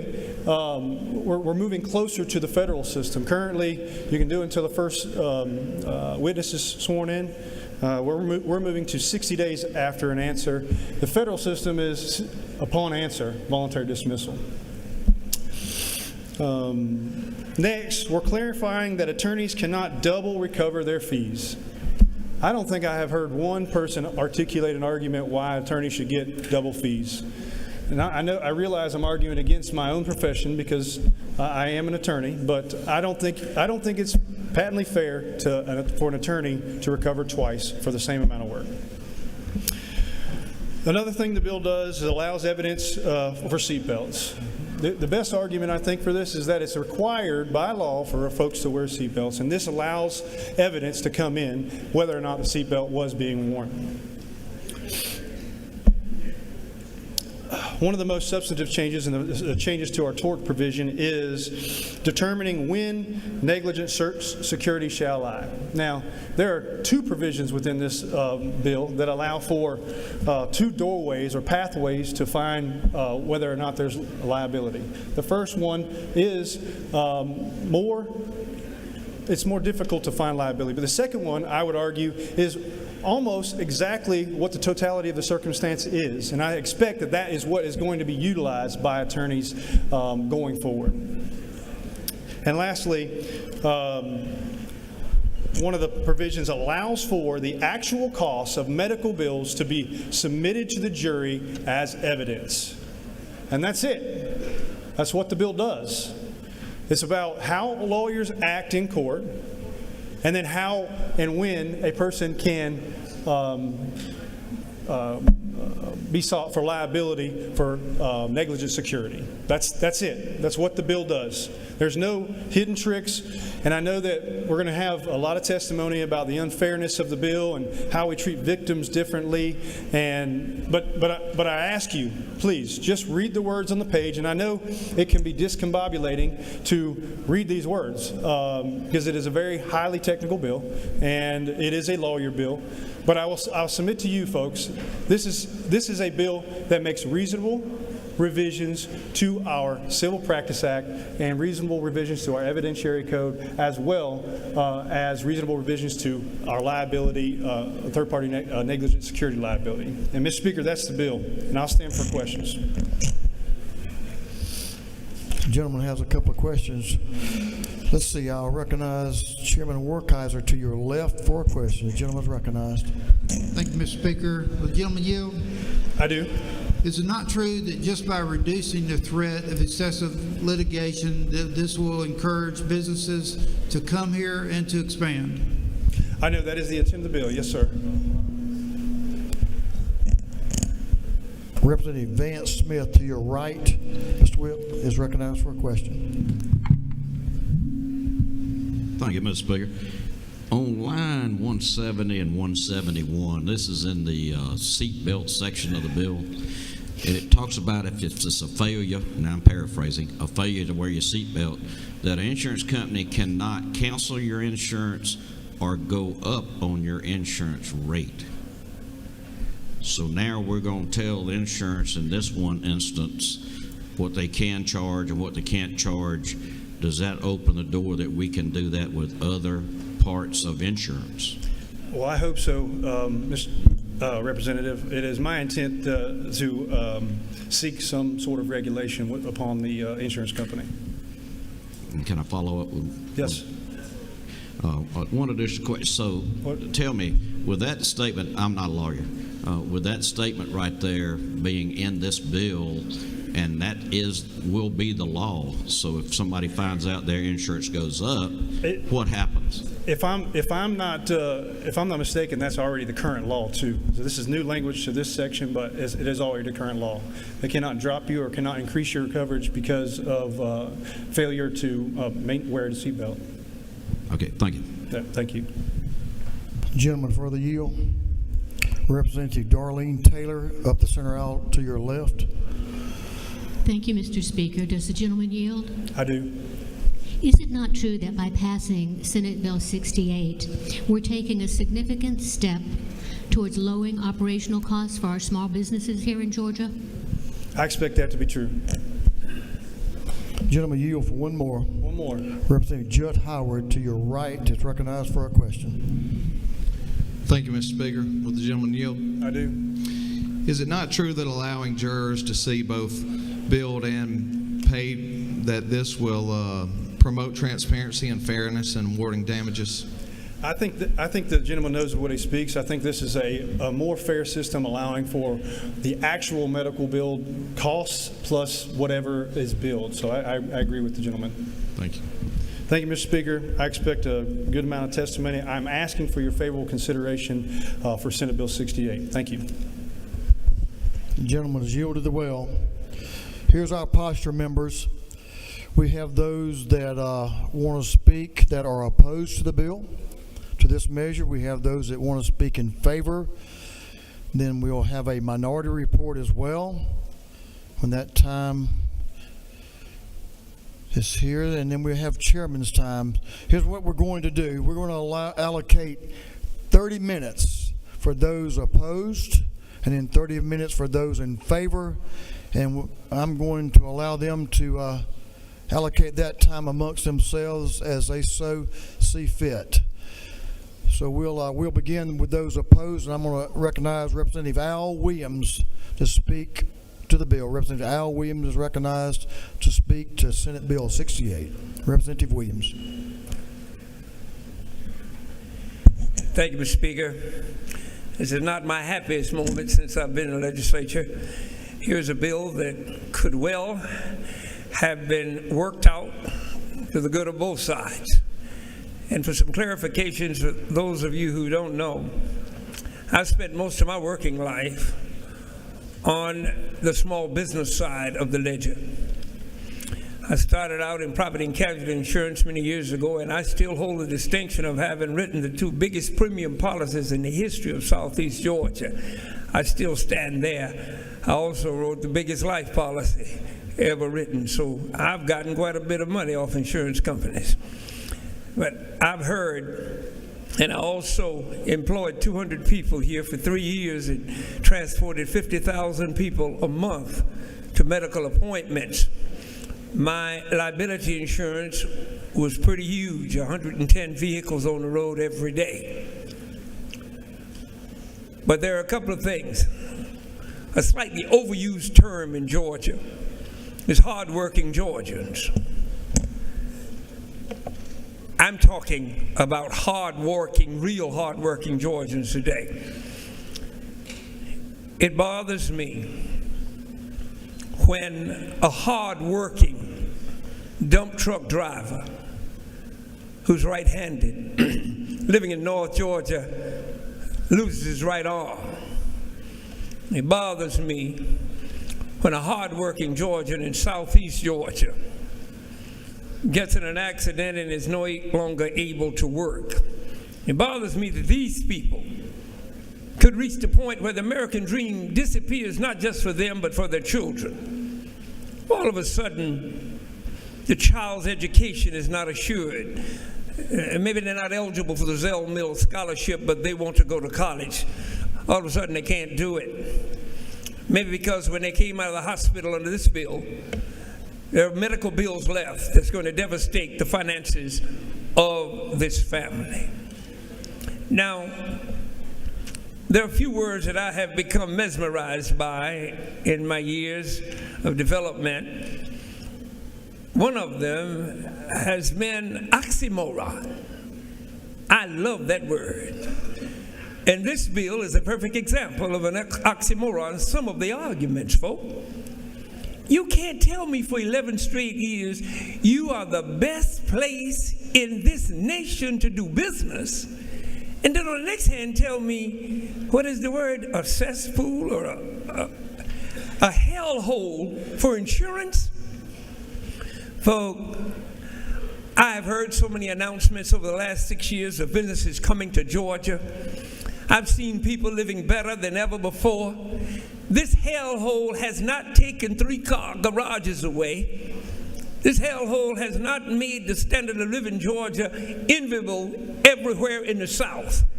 Don't tell me what businesses might do. All I know is they have not left. One of the very best friends I have in the world has been in business 55 years in Liberty County. He and I have had thousands of conversations, and he's never told me his business insurance is too high. He's mentioned the time when his roof got blown off and $12,000 bill, and insurance company settled for $7,000, and he had to eat the rest. Now that bothered him. I've spent all this time watching recruiting companies all over this country, and particularly here in Georgia, trying to bring business to Georgia. And the fact of our tort costs are number 10 in the list of 10. There are 9 reasons to come to Georgia. They're so far down the list. I've never lost a client to this in Georgia, and I've been on the Development Authority for 25 years. Hundreds of companies have come through, and not one of them has said, we're not coming to Georgia because your tort costs are too high. Another thing about hardworking Georgians, if we talk to them today, 90% of them would not know what in the world tort means or vodar.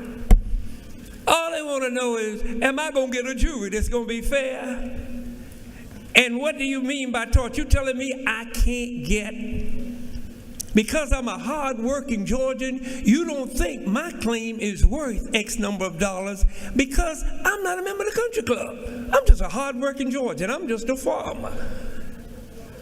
So my recovery is limited. I submit to you, hard-working Georgians think the fairest court in this state is a court when you go in with a claim for damages.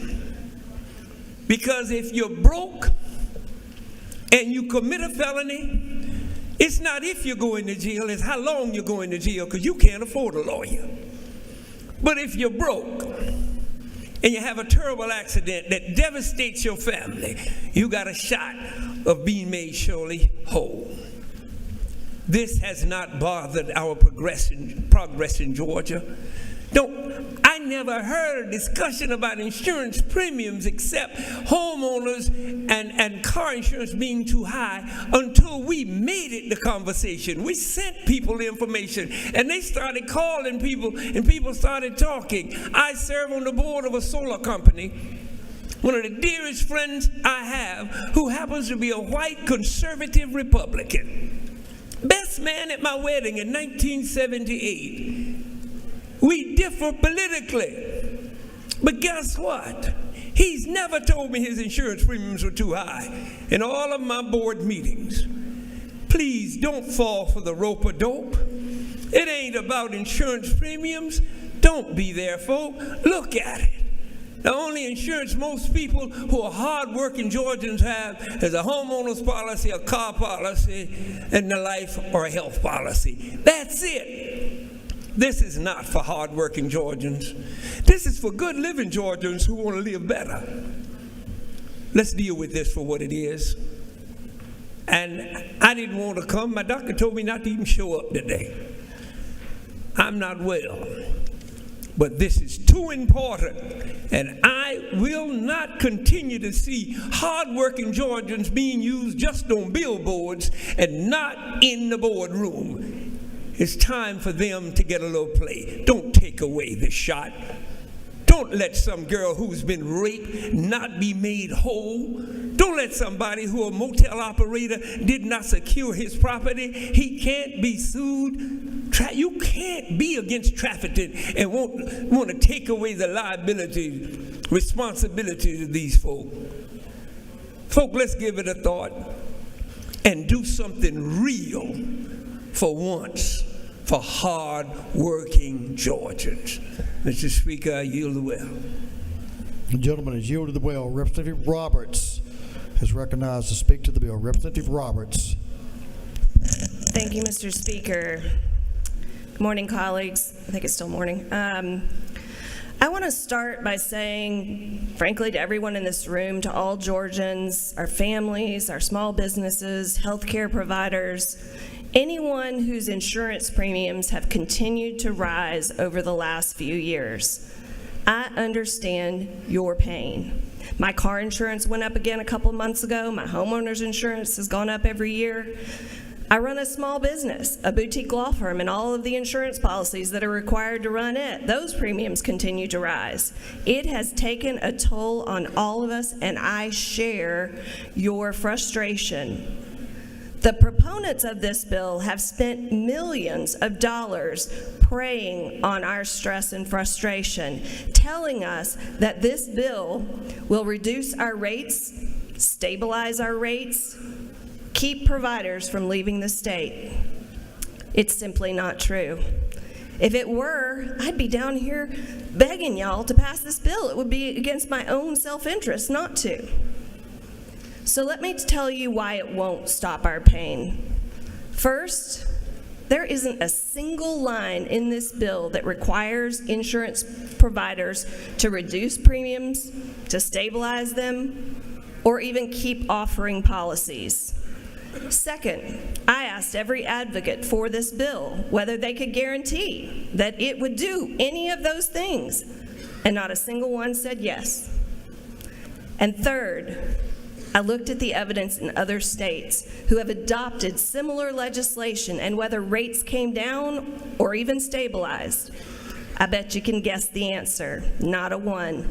In fact, Florida passed tort reform a couple of years ago, and their rates have gone up by 30%. And their Republican Speaker of the House has launched a fraud investigation into the information provided to their state legislature to prompt them to vote for similar tort reform that has increased, not decreased, their citizens' pain.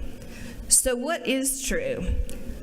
I didn't know some of this. Did you know that Georgia ranks 4th in the nation for the number of fatalities involving any vehicle? We rank 4th in the nation for the number of fatalities involving commercial motor vehicles. And we rank 1st in the nation for violations of drugs and driving under the influence for commercial drivers. Despite these statistics, Georgia's insurance rates and insurance market are competitive. The cost of defending claims in Georgia for insurance companies is actually less than the national average. The insurance industry's own data shows that the average amount of total earned premiums used to defend Georgia claims brought by attorneys is only 3.3%, less than the national average of 3.7%. Georgia's defense costs are similarly less than the national average for commercial automobile liability and commercial general liability. And Georgia's insurance market is consistent with the comparison states and the U.S., where the nationwide trend is that typically 10 companies constitute the vast majority of the total state market. We've also, over the last 5 years, had 21 seller groups that have entered Georgia and 21 that have exited. So bottom line, one company comes in, another comes back. So the claim that they're all going to leave doesn't pass muster. Now let's talk about what's true about our rising premiums. Insurance companies continue to increase premiums on Georgia consumers despite consistently making staggering investment profits off their state-provided market.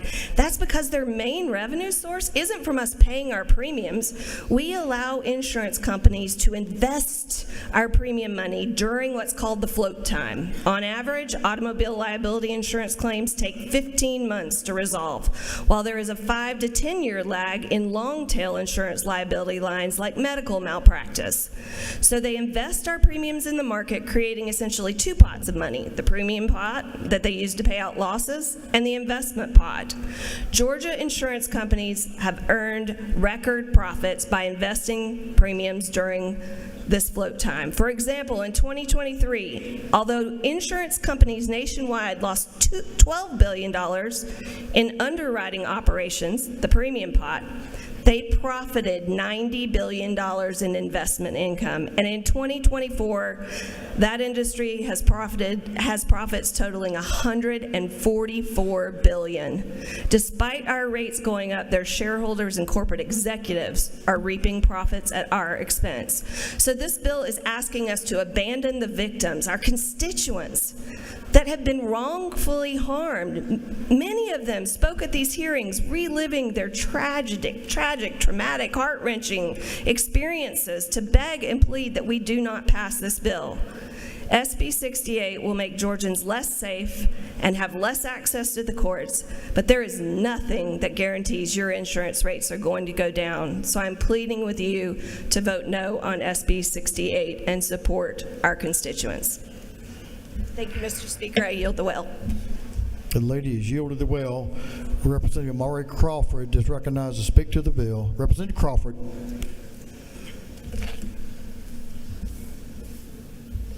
Thank you, Mr. Speaker. Friends, today I rise in full opposition of Senate Bill 68, legislation that will be harmful to our most vulnerable constituents and citizens, those who have experienced catastrophic injuries, legislation that was drafted under the narratives that there are too many frivolous lawsuits, there are too many nuclear verdicts, and that litigation increases insurance premiums.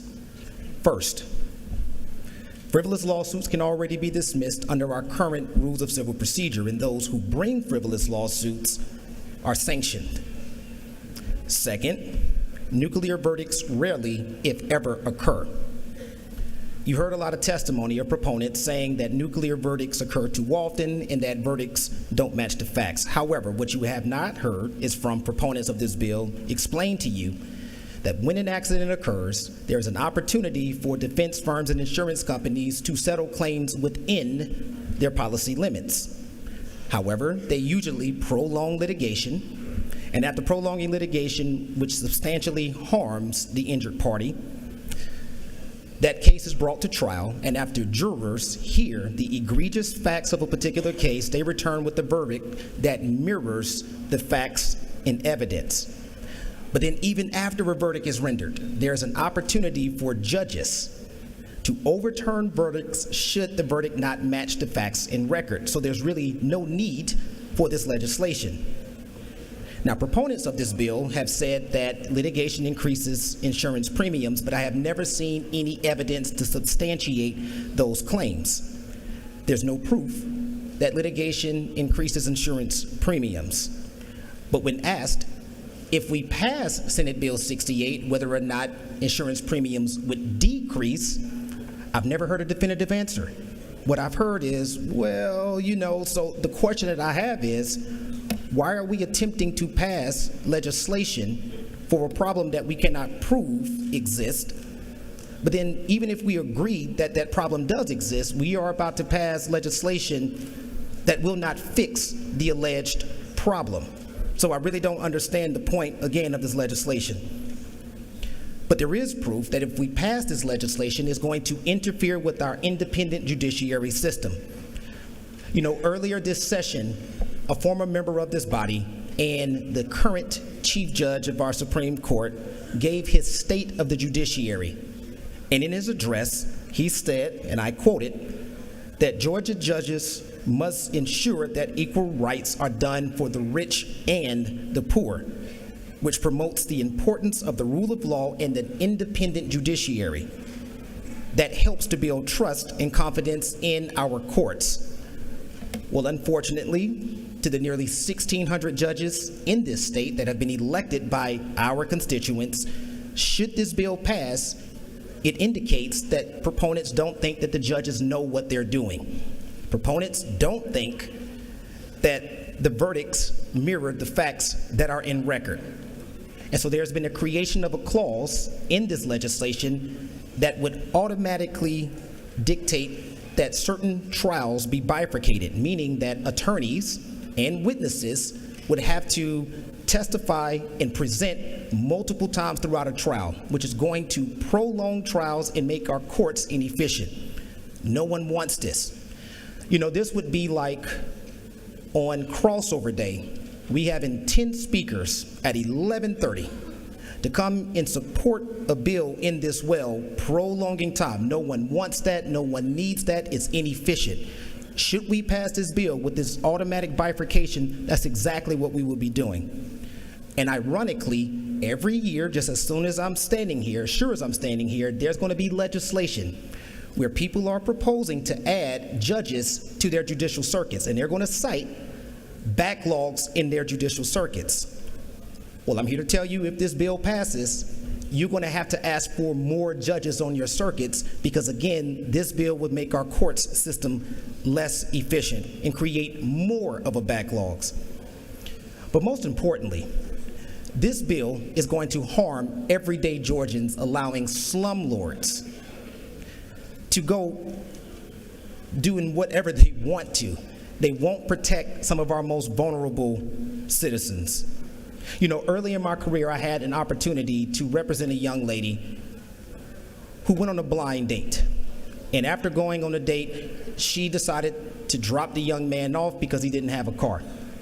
She pulls into an apartment complex, and as soon as she pulls into the parking lot, she's shot at. Yes, she's shot at. Multiple people shot at her car. She got hit in her arm 4 times, and so she has to drive herself to the hospital. And once she gets to the hospital, she learns a few things. First, that hospital is going to have to be her home for the next 4 weeks. Next, she learns that her arm will forever be impaired. She will never have the full range of motion in her arm. So we sent a settlement letter to the insurance company and to the apartment manager asking that they settle within the policy limits. Of course, they said no. So we continued with litigation. What we learned as we continued to litigate this case is that the on-site property manager was sleeping with gang members within that community. And she allowed gang members to occupy vacant rooms at this apartment complex to grow their criminal enterprise. Tenants told the on-site manager and told the owner of the apartment complex about this incredibly disgusting public nuisance, and nothing was done. And so my former victim was injured because of that. Now that doesn't sound right, but what we learned is that there were so many apartment complexes that had the same criminal patterns. And so, if we pass the bill in the way that it currently is, the young lady who I'm talking about would not have been able to receive full justice. Again, this bill is going to allow terrible slumlords in our state to continue to operate in a way that does not protect some of our constituents and some of our voters. But as opposed to holding slumlords accountable, the first thing that we're going to do is let's just kill all the attorneys. Let's kill all the lawyers because we don't like the litigation.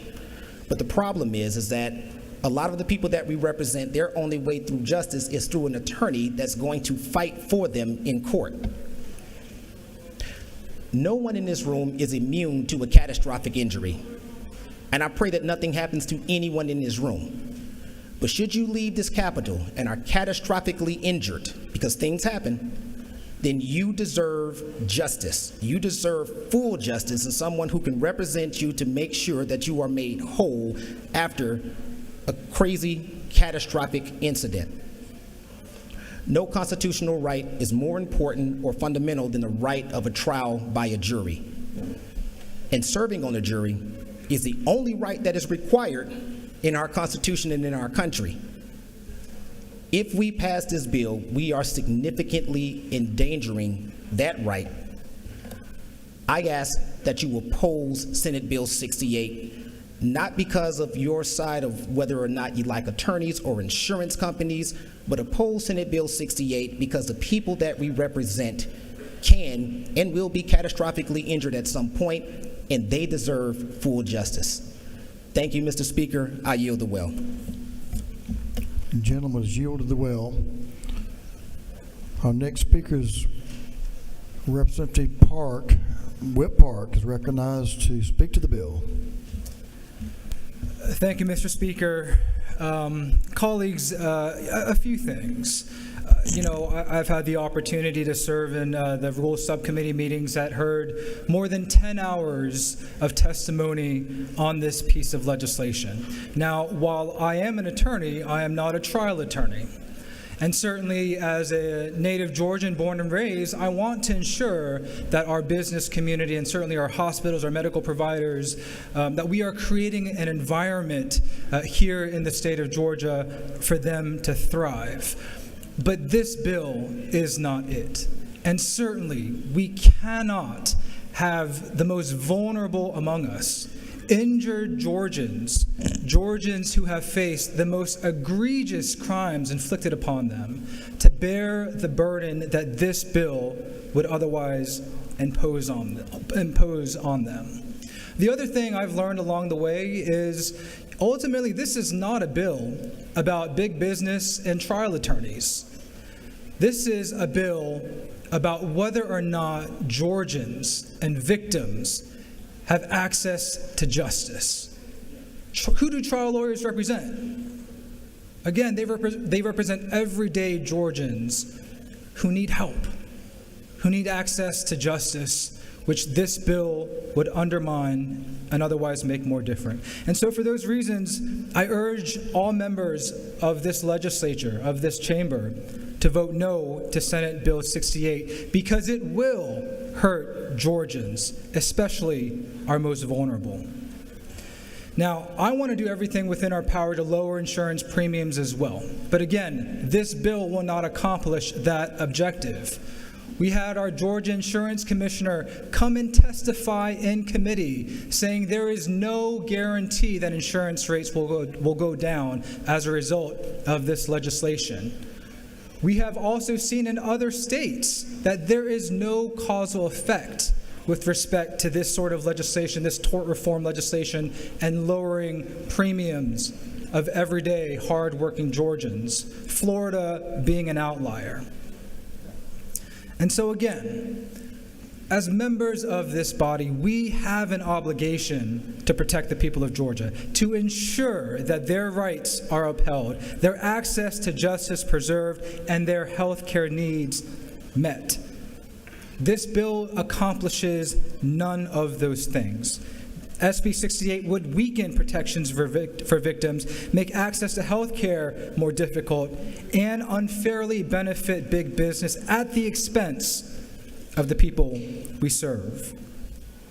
Now again, there was so much brave testimony from sex trafficking victims, from victims of crime, who spoke out against this bill because they understood that this would undermine their ability to recover and seek justice. This bill would provide a shield to criminals and property owners who turn a blind eye to suffering happening on their property.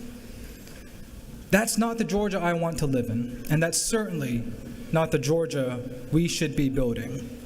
Now, with respect to health care, Section 7 in particular, the collateral source rule and the amendments and modifications therein, that would devastate access to health care for uninsured and underinsured Georgians who already have a difficult time seeking access to health care. The provision also hurts doctors, patients, and Georgia taxpayers. SB 68 eliminates a crucial financing tool that allows doctors to treat patients who can't afford to pay up front. Without access to those financial tools, doctors will be forced to reduce care, lay off staff, close their properties entirely, or turn away patients. What is the effect of that legislation? It would force the elderly, the poor, the uninsured and underinsured into our emergency rooms. That will further exacerbate all of the healthcare challenges that our state continues to face as a result of the failure and ongoing failure to expand access to health care for all Georgians, which is one of the primary factors that drives everyone's private premiums up. If you have health insurance and your premiums are going up, it's in part because of the failure of this body to ensure that all Georgians have access to health care. This bill undermines the very foundation of our civil justice system. It makes it harder for victims to seek justice and easier for wrongdoers to escape accountability. It weakens the right to a trial by jury, which has been a cornerstone of our democracy for centuries. A jury of our peers is the best safeguard we have to ensure fairness in the legal system, and SB 68 chips away at that principle. So again, I know, especially as we are heading toward the end of this legislative session, our focus may be short-sighted to a certain extent, right? Folks, certainly on the other side of the aisle, and maybe some here and some on the second floor, are positioning themselves to run for higher office, right? Folks may not be here, those pushing this bill may not be here come next year, come 2027, come 2028. Let us think about the long-term consequences of this legislation that will undermine our civil justice system and make it harder for victims to obtain the justice that they deserve.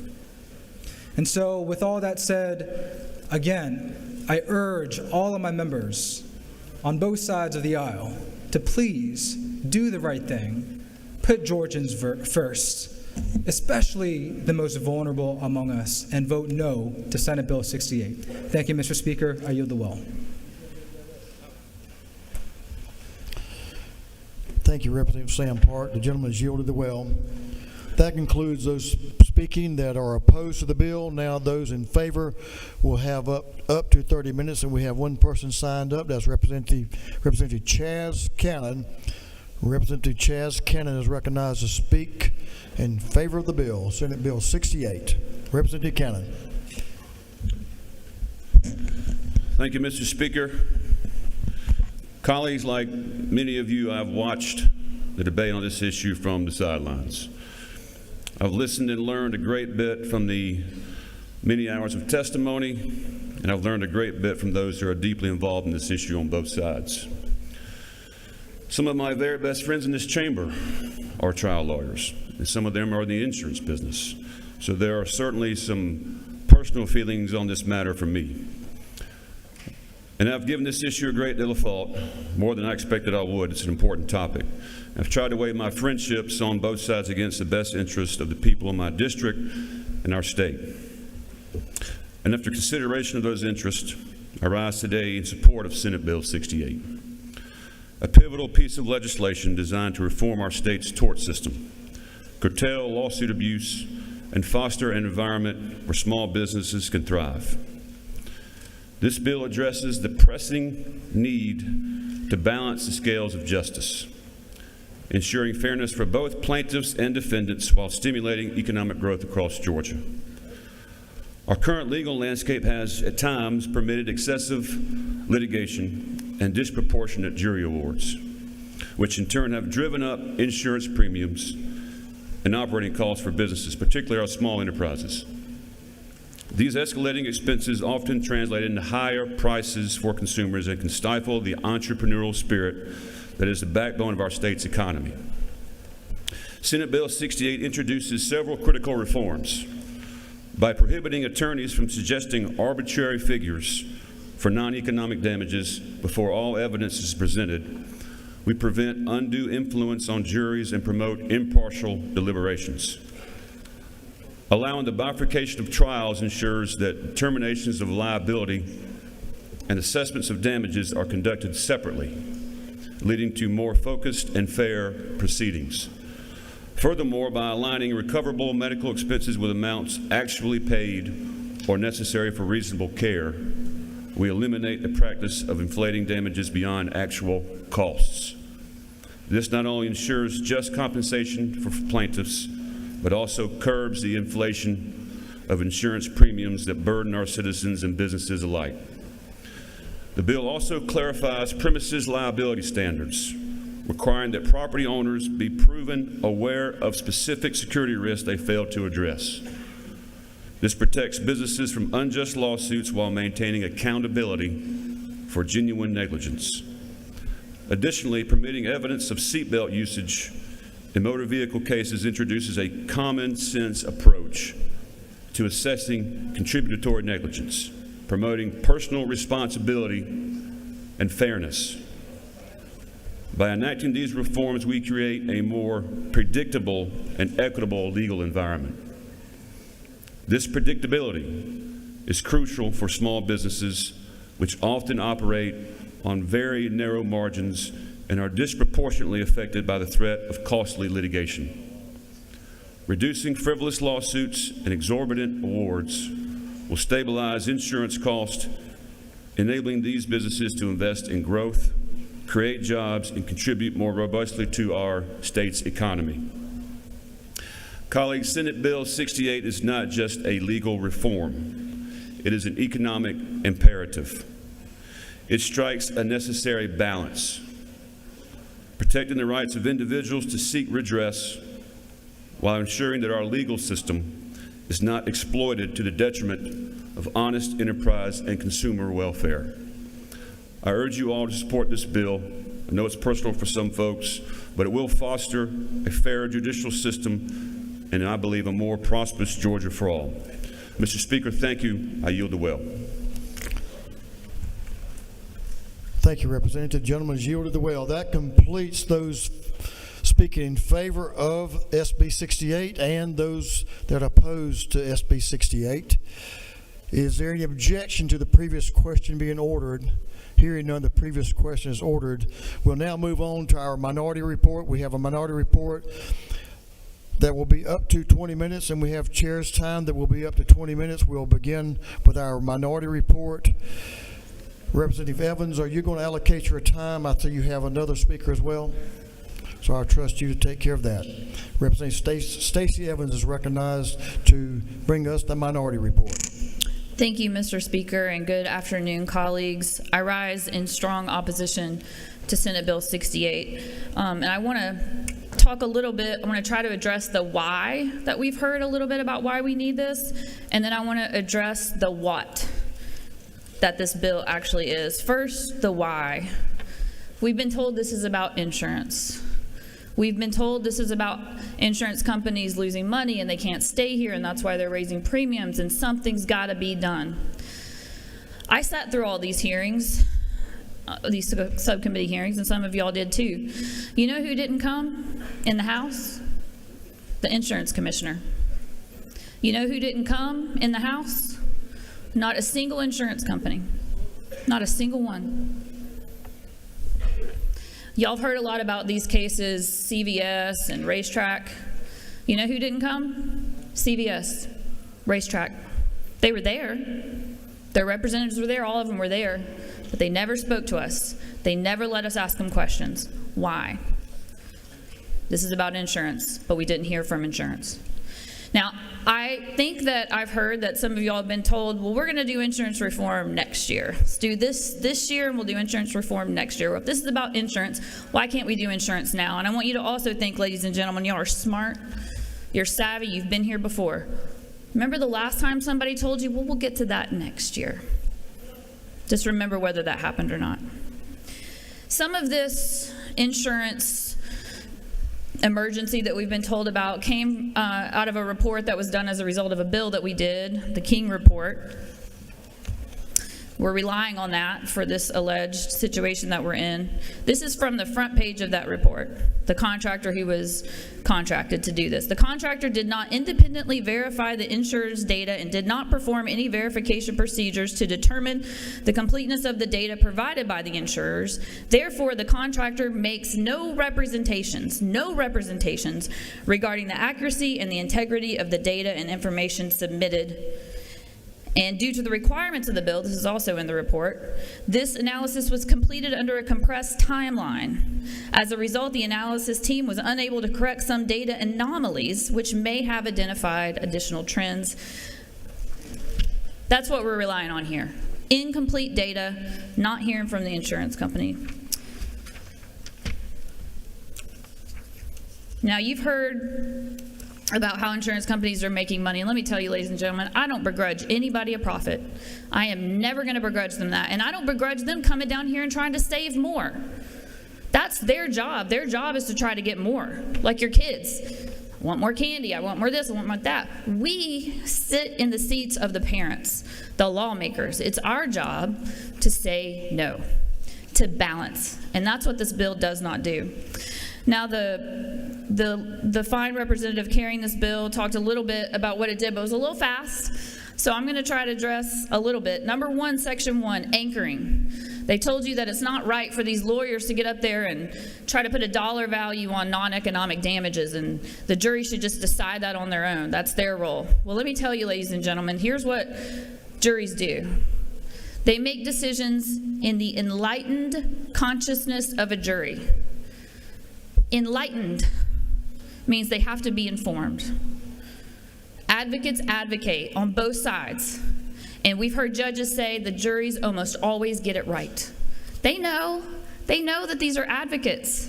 They can balance that and they make the right decisions. And when they don't, the judges have the ability already under our law to take that away from them. They can take that verdict away.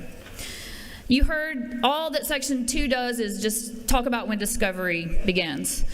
That's not all it does, ladies and gentlemen. It ensures, and I can say this without a shadow of a doubt, that good cases will languish. These motions to dismiss, so what's going to happen? This is a little wonky. So when you file a motion to dismiss, right now you get a stay for 90 days. The judge doesn't decide the motion in 90 days. The stay lifts. You can do discovery. You can get evidence. You can find documents. You can ask questions. This says that stay of discovery is going to last forever. Y'all, memories fade, documents disappear. Year after year after year, these cases will languish.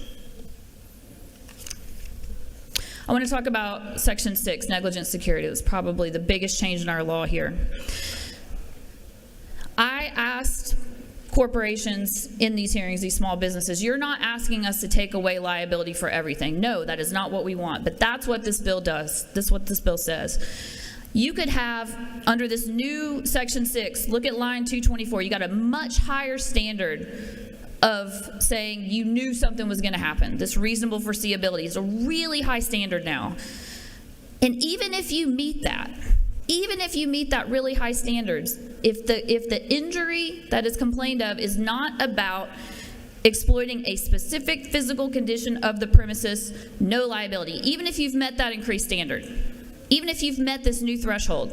What does that mean? That means no matter how much the owner knows about gang members on the property owner that we heard about that was letting people have rooms, the gang people have rooms, no matter how many times you know there's been knife fights and gang rapes and gunfire, if it's not about a broken lock, a broken window, a security system that failed, an alarm system, no liability, even if you can prove they knew.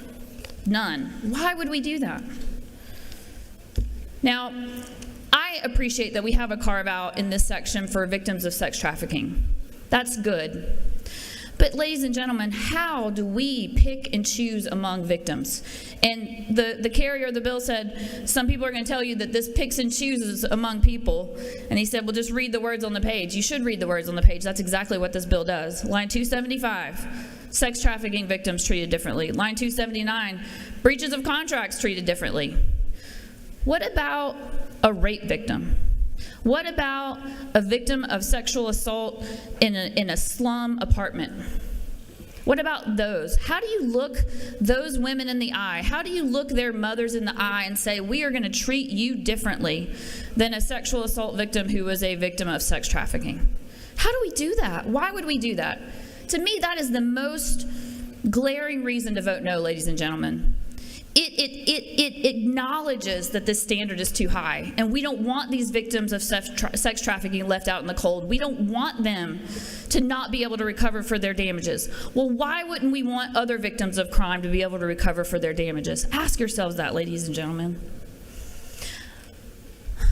There's so much to say, but I'm going to close here.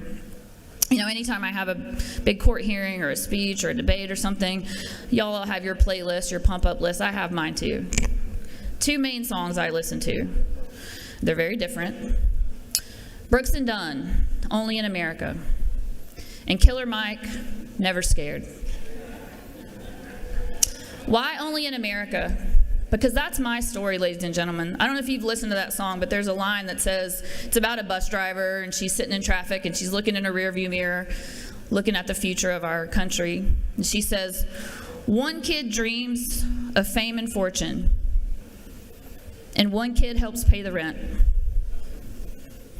That was me, ladies and gentlemen. I remember getting my first paycheck as a salad bar attendant at Shoney's and handing it to my mom, because that's how we stayed where we were. I've never forgotten her, because I've dreamed of fame and fortune, ladies and gentlemen, and I've gotten it.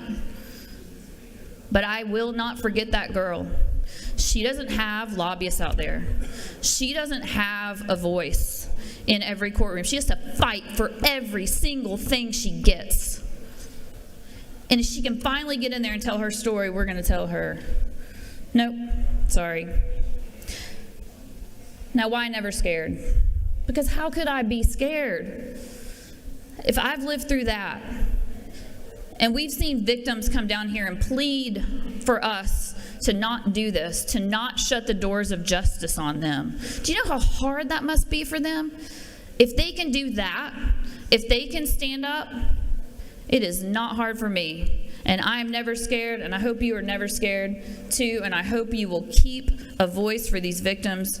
And please join me in voting no. Thank you, Mr. Speaker. I yield the majority of the time to Tanya Miller. The lady has yielded the well. Chair Lady Miller is recognized to speak to the bill. Chair Lady Miller. Thank you, Mr. Speaker, and good afternoon, colleagues. Much like my colleague who just left this well, I too grew up the child of a working poor family. And I don't really talk about myself personally. I'm a private person. But I grew up in the mean and cold streets of Cleveland, Ohio, where the sun don't shine, the land of ice and snow. I was raised by a single mother who went to work every single day of her life, barely taking days off, only to be one paycheck away from complete and utter disaster. I watched my mother battle evictions, repossessions, opportunities that passed her by, wishing, as a child always does, that they could protect their mother. There's a reason why I'm telling you this. This was formative for me. It created my why in life. Because what my mother needed in those moments was an advocate, someone who could stand up for her. That became a formative core element of who I am as a person. It charted my course. It sent me to law school, where I fell in love with the law, its consistency, its stability, its sturdiness. It made a child who grew up with instability feel safe, where there was a place that truth mattered. I became a trial lawyer because I fundamentally believed that the courtroom is where everyday citizens, the Davids, with only a slingshot, are on equal footing with the Goliaths. I learned that our jury trial system is fundamental to our founding. Y'all know this. We're legislators, we're students of history. We may know that the 12-person jury is a sacred thing, with roots often traced to the Welsh king of Glamorgan, who established jury trials in 725 AD, linking the judge and the jury to Jesus and the 12 disciples. And as such for us, a foundational premise of our union, indeed according to the founders of this great nation of ours, Thomas Jefferson, I consider trial by jury as the only anchor ever yet imagined by man by which a government can be held to the principles of its Constitution. John Adams, representative government and trial by jury are the heart and lungs of liberty. Without them, we have no other fortification against being ridden like horses, fleeced like sheep, worked like cattle, and fed and clothed like the swine and the hounds. James Madison, trial by civil jury in cases is as essential to secure the liberty of the people as any one of the pre-existing rights of humans in nature. I want you to frame this discussion today, my colleagues, understanding what we are tinkering with. Understanding that this is not just some bill. This is an attack on the very fundamental premise that makes this country what it is. You disrespect jurors. You accuse them of being confused, hoodwinked, run amok, led astray. Not in a divorce case where they decide which parent gets the child. Not in a contract case between two big corporations where they have to decide complex accounting and whether or not some rule in our jurisprudence has been broken. Not in a murder case where a prosecutor will stand up and ask a jury in this state to send a man to die. Those jurors are okay. But somehow, something happens to the 12 citizens who, by nature of them being in that seat, they are voters. The same people who send you to this seat. Something happens to them when it's a personal injury case, when someone has been killed in a civil case. They get all squirrely. They get confused about the law. They can't decipher whether what a lawyer says is reasonable or unreasonable. They can't apply the law. They don't listen to judges. And by the way, those judges, many of whom appointed by Brian Kemp, we are asked to believe have created a hellhole of a justice system in this great state of Georgia. They are good men and women. They are learned jurists. They do their job under the hardest of circumstances. They don't have enough resources, but they dispense and administer justice every day in state courts and in federal courts from the north to the south of this state. And we come in here and allow them to be disparaged by some DC propaganda PR firm. It's outrageous.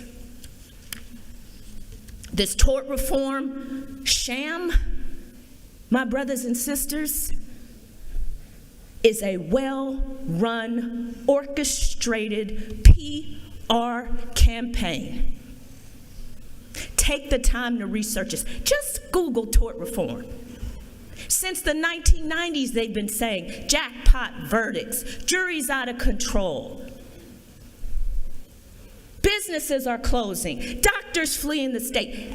every time the campaign is run the same way with the same talking points, the same manufactured crisis. Last year we were fine. We were lamenting the fact that we were the #1 place to do business. But this year, my God,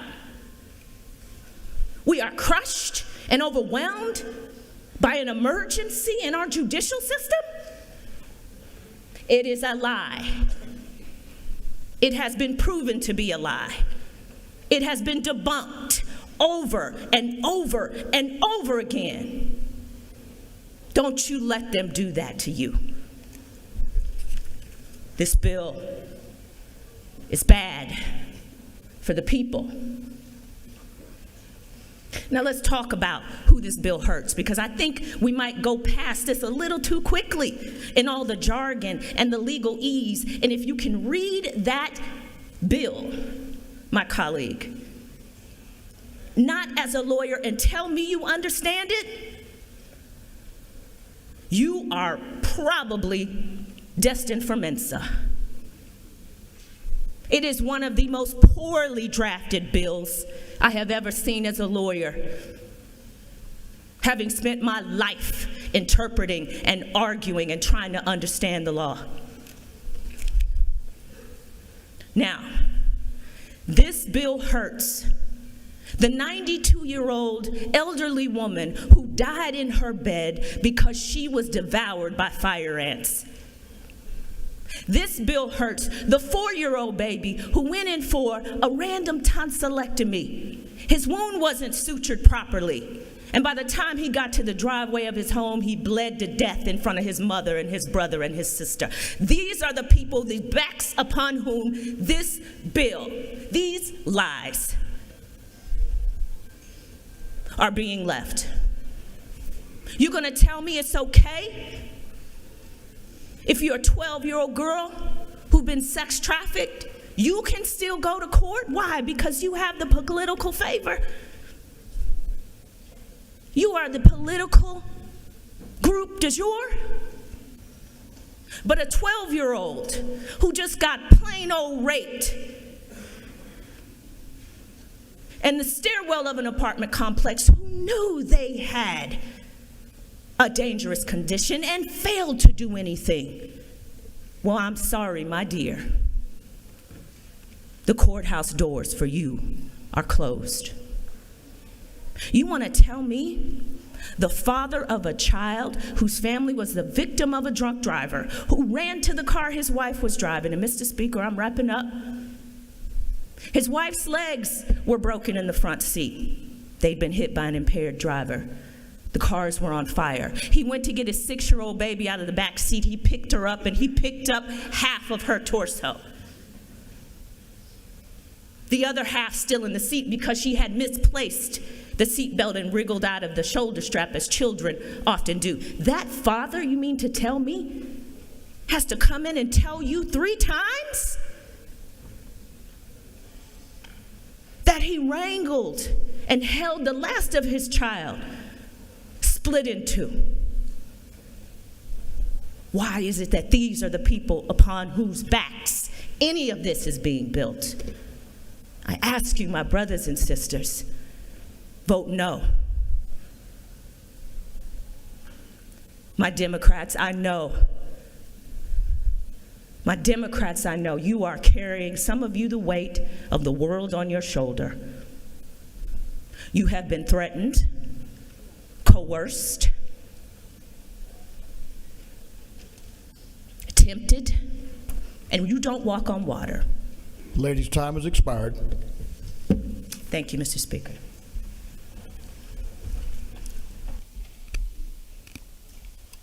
We'll move on to Chairman's time now, up to 20 minutes.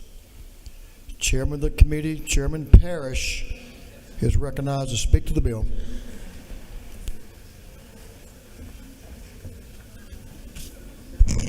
Thank you, Mr. Speaker. Ladies and gentlemen of the House, I do not intend to take 20 minutes on this. I want to come to a little different approach to this. We're talking about Senate Bill 68.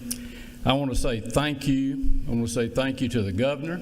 I want to say thank you to the Speaker, to the members of this House, the members of the Rules Committee, and especially to our subcommittee on rules that dealt with this. In my time that I've served here in this House, to the best of my knowledge, I can't remember a piece of legislation that had as much attention as this bill does. We sat through over 13 hours of hearing in our subcommittee. We heard from dozens of interested parties that talked to us about what their concerns were, what their interests were, and so forth. Chairman Leverett had the patience to sit there and listen to make sure everyone who wanted to have something to say was heard. And I can tell you that was done. They shared their concerns and they shared their suggestions, and everybody had a chance to state their case. And because of this process, the vetting, changes were made to this legislation. And the changes and suggestions that we heard in our committee meetings were the reason a lot of these changes were made and what they were made for. I believe this bill is a giant step forward in the right direction to do tort reform in this state. I'm going to be voting for it. I'm going to vote yes, and I hope you will join me in voting yes. And Mr. Speaker, I'd like to yield my time to the Chairman Leverett and Whip Burchett. Thank you, Mr. Chairman. Chairman's yielded his time and recognize. House will now recognize Representative Leverett to speak to the bill. Representative Leverett. Thank you, Mr. Speaker. Ladies and gentlemen, I urge you to vote for this version of Senate Bill 68. But before I talk about the bill, I want to thank the subcommittee for their service. We did hear a lot of testimony. It was very moving, much of it. It was lengthy. The hearings took a long time. I know you all had other things to do this time of year, and I appreciate your commitment to this endeavor. But I think it was very well worth it. We heard a lot, we learned a lot, we listened. And despite what some have said this morning, we put what we heard in place in this bill. The substitute you're considering today has some meaningful changes. Now, I don't mean to slight the work of our friends across the hall. We had an advantage in that we got to hear the debate over there first and think about it, and then it came to us, so we had more time to deal with it. I don't believe we made any material changes, but we did clarify the intent in ways that I think make the bill clearer and better, and legislation is always good when it's clear. So I'm proud of the work we did, and I'm proud of the hearings we held, and I'm proud of the process we have applied. Now let's talk about the bill briefly. There are 10 sections to the bill. One of them is repealer and one of them is effective dates. You got 8 substantive sections. One of them arguably does make some changes in the type of evidence you can hear that's relevant to prove, and that's the premises section. So it does make some changes. But I would submit to you that while I am sympathetic to any victim out there, I also want to be sympathetic to the people who run the businesses and own the property and are sometimes the defendants. They deserve fairness too. And I think what the bill tries to do is make things fairer for them. For example, the voluntary dismissal. Right now, a plaintiff can dismiss just as the first witness is being sworn. I don't see how you can tell me that is fair to anybody. So we're changing it. We're moving it back to 60 days after the answer is filed. Right now, plaintiffs can talk about non-economic damages. This is things like pain and suffering. Anytime in trial, they can also talk about economic damages anytime in trial. This bill just says, we'll wait until your jury argument to make that argument. Don't do it during the rest of the case.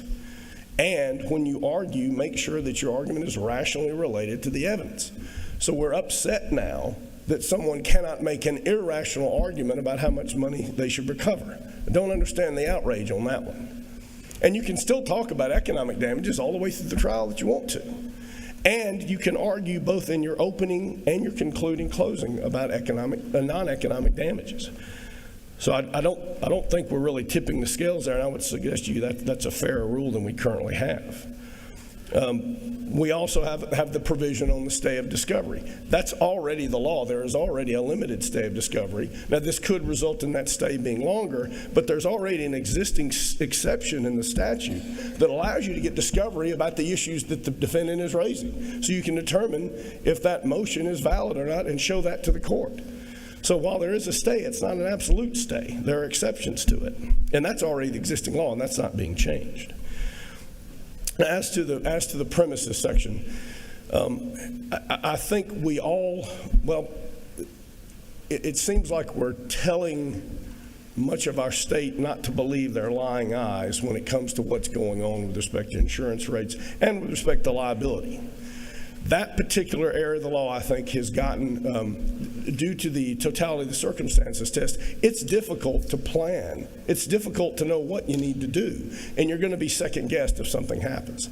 This simply places some boundaries and some borders on the kind of evidence that can be admitted at trial to prove that claim. It doesn't otherwise change the substantive law, but it does make changes because it does change the evidence that can come in.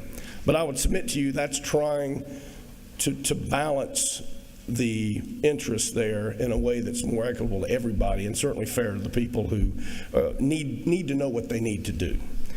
So I would submit to you the whole issue with insurance, I don't know if this will cause rates to change. I don't know if it will cause them to come down. I really don't. If you look at other states, there is a correlation. Despite what's been said here, there have been reductions in rates in Florida.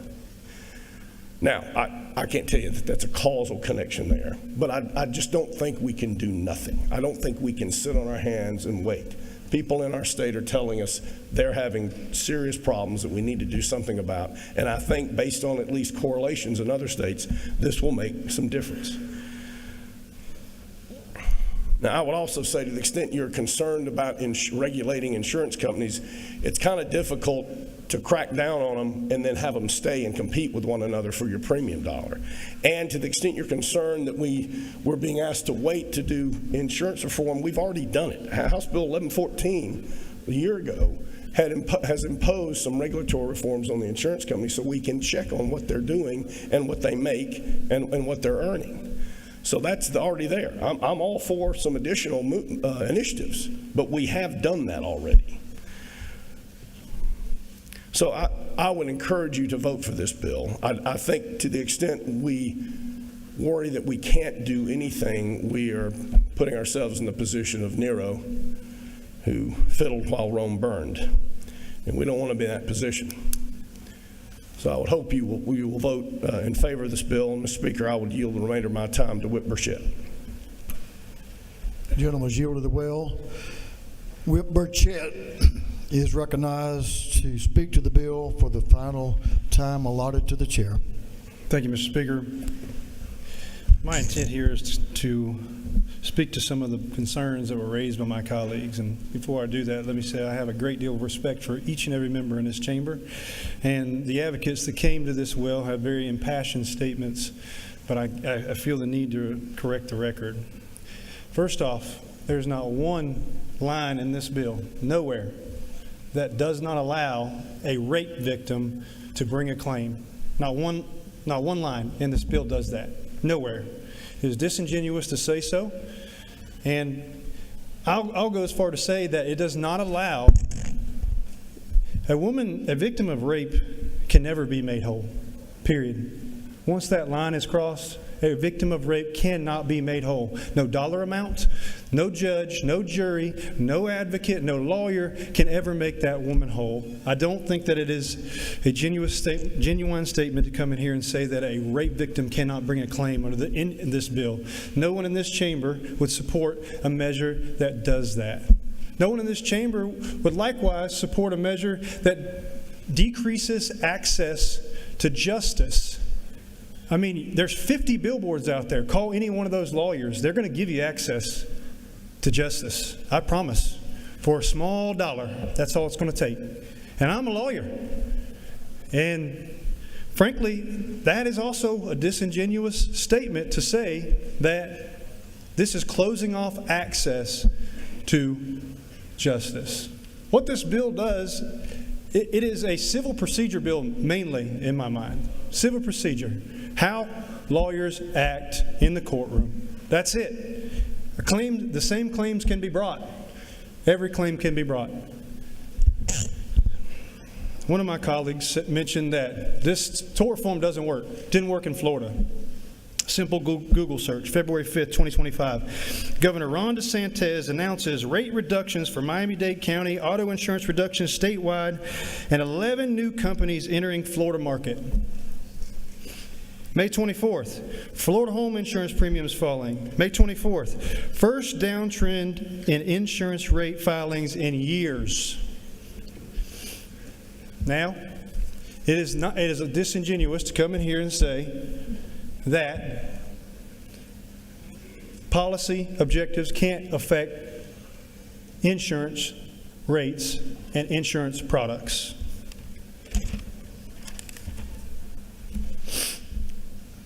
As to my friend's example about the property owner who was sleeping with the gangs, and she knew about the gangs being on the property, I would submit to you that has no place in this bill.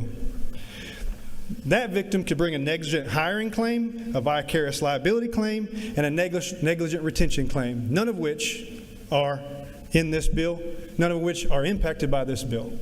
So that victim has access to justice. She has the ability to seek out a lawyer and get her day in court. And by the testimony I heard today, I expect that they won or will win.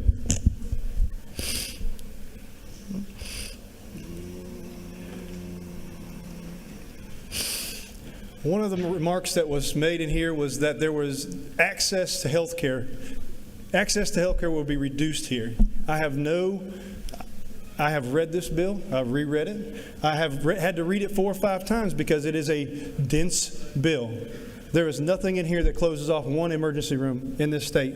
The hospitals that are supporting this bill, I don't think would be in support of this bill if there was an emergency room closed in this state. And that's our primary access to health care. Everybody in this state of Georgia has access. The doctors have told me a number of times they don't turn away anyone. Access to health care is not impacted by this bill. One of my good friends said that advocates, lawyers, should be able to argue anything in court, specifically saying that they're being constrained of what they can argue in a courtroom. Well, I would submit to you that relating a professional baseball player's salary to how much you want to get for a victim of a car accident has nothing to do at all with that victim's harm. That's all we're saying. Bring rationally relatable measures. Don't talk about a G5, how much a G5 jet costs when you're talking about somebody that's been rear-ended. That's the constraint. I think that's a reasonable constraint. My colleague says we should be able to argue anything. We should be able to argue and say that, the Disney castle costs $100 million, so my client who was rear-ended should get $100 million. That is preposterous. I think that is a stretch, and I think this is a reasonable restraint. Just to say that if you were going to say that my client was hit, my client should be able to recover the cost of their car, the cost of their injuries. We haven't limited that ability at all. Your economic, non-economic damage, special damages, punitive damage have not limited them at all. Limited what you can say as a lawyer, because you're trying to embed these numbers in these juries' head. That's what we're doing here.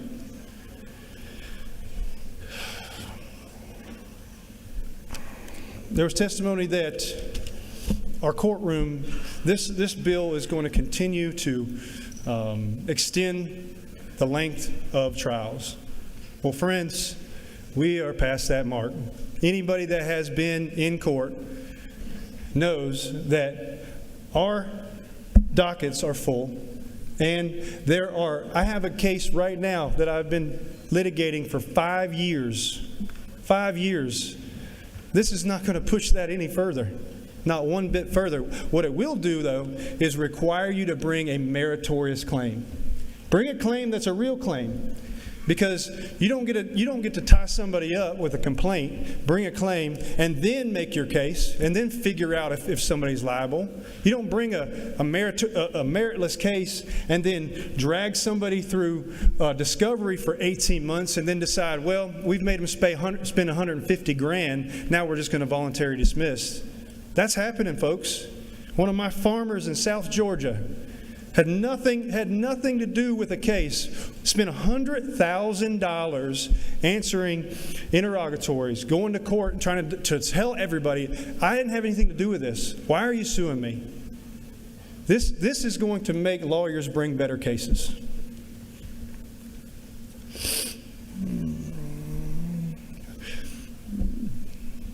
My colleague said that one of her pump-up musics is Never Scared. I'd be afraid to tell you what mine is. It's pretty out there. But you know who's scared? You know who's scared? Our family businesses are scared.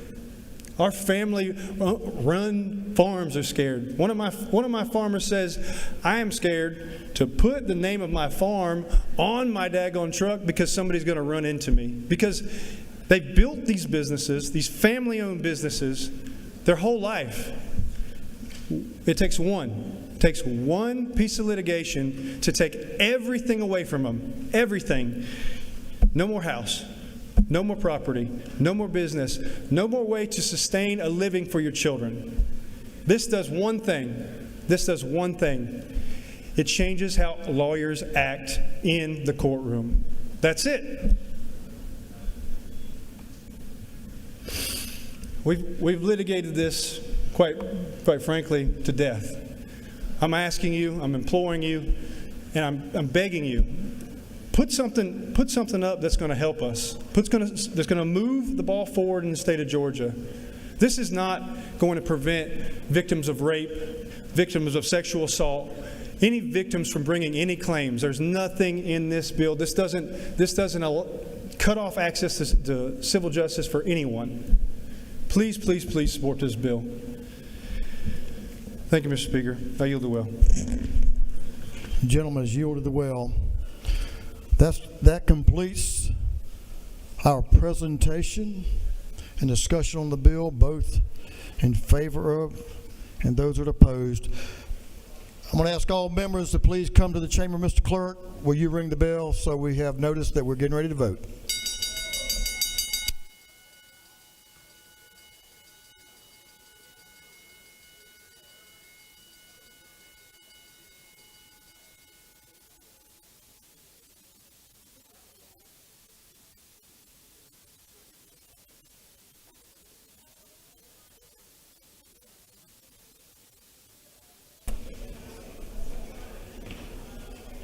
Thank you, members, for your attention. Is there any objection to adopting the committee substitute? Hearing none, the committee substitute is adopted. Is there any objection to agreeing to the report of the committee, which was favorable to the passage of the bill? Hearing none, the report of the committee is agreed to. Shall this bill now pass? All in favor of the passage of the bill will vote yes. All those who oppose will vote no. And Mr. Clerk, will you unlock the machine?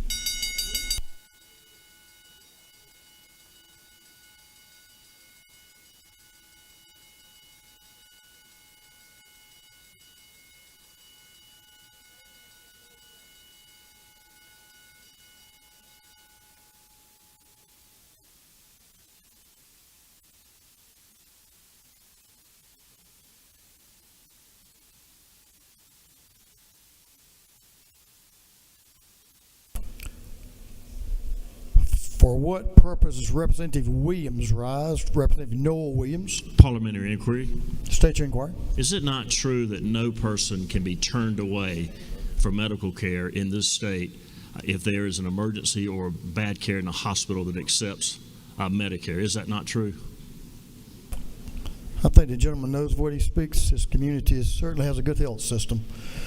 For what purpose does Representative Hefner rise? inquiry, Mr. Speaker. State your inquiry. On Monday, September 30th, the leadership of this state converged onto Augusta, Georgia to lend their support for Hurricane Helene victims. Is it not true that for the past 30 days, at least daily, WRDW local news are tracking the following headlines? Homeowners with policies are left feeling uninsured after Hurricane Helene. Are insurers ripping off Georgia victims of Hurricane Helene? And tips on how to navigate insurance appeals for Hurricane Helene victims. Is that not true, sir? I'm sure you had a long inquiry there. Thank you, sir. But I'm sure the lady knows of what she speaks. Have all members voted now? For what purpose does Representative Thomas rise? Parliamentary inquiry, Mr. Speaker. State your inquiry. Is it not true that this bill is focused on curbing lawsuit abuse, making our businesses more, or I guess our economic engine here in the state of Georgia more desirable for investment? I'm sure the gentleman knows of what he speaks. Now, have all members voted? If so, Mr. Clerk, will you lock the machine?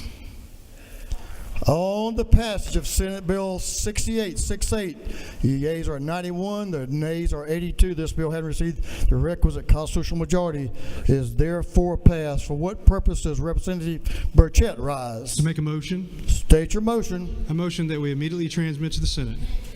Representative Burchett moves that Senate Bill 68 be immediately transmitted to the Senate. Is there objection? Gentleman move. There's objection. Gentleman move. Gentleman move, yes. Gentleman moves.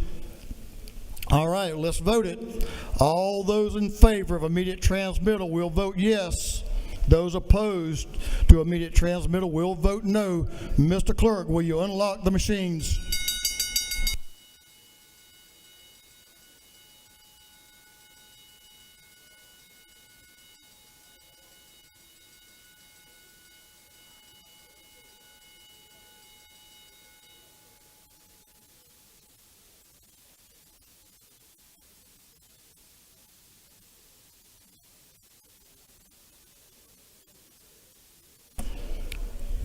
Have all members voted?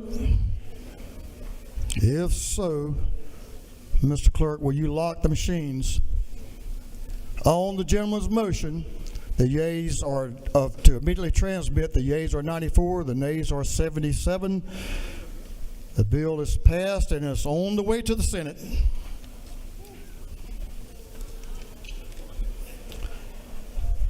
We'll move on to afternoon orders. But let's do a group of privilege resolutions first. Mr. Clerk, are you ready? We'll hear a group of privilege resolutions. Mr. Clerk, will you read? Honoring the life and memory of A. Carrion Dwight Perry. Recognizing April 26, 2025 as Mr. Johnny C. Nimes Day. Honoring the esteemed delegation for Wexford, Ireland upon their visit to the Georgia State Capitol. Recognizing and commending the Georgia Association of Senior Centers in honor of National Senior Day. Recognizing and commending Stacia Mack. Recognizing July 9, 2025 as Level Up Day. Recognizing and commending the Georgia Haitian American Chamber of Commerce. Recognizing March 20, 2025 as Mapleton Day at the State Capitol. Recognizing and commending the Association of St. Augustine Alumni Atlanta. Congratulating the Cedartown High School cheerleading team for winning the 2024 GHSA Division 4A State Cheerleading Championship. Recognizing the Civil Air Patrol for their service to the citizens of Georgia. Commending and congratulating Clifford Walker Jones, Sr. Recognizing and commending Reverend Dr. William Holmes Robertson on the occasion of his 13th pastoral anniversary. Recognizing and commending Keith Hatcher upon his retirement. Recognizing and commending the women of the State House District 60 during Women's History Month. Recognizing April 22nd, 2025 as DJ Day. Recognizing and commending Reverend Reginald B. Newman on the occasion of his retirement. Recognizing and commending Wesley Nichols. Recognizing and commending Will Anderson Jr. Commending the Good Samaritan Health Centers of Gwinnett. Recognizing and commending Neighborhood Cooperative Ministries. Recognizing and commending Joy Monroe. commending the National Coalition of 100 Black Women, Inc. and the 100 Black Men of America, Inc., and recognizing March 25th, 2025 as their joint day at this Georgia State Capitol, and for other purposes. That completes the reading of the privilege resolutions.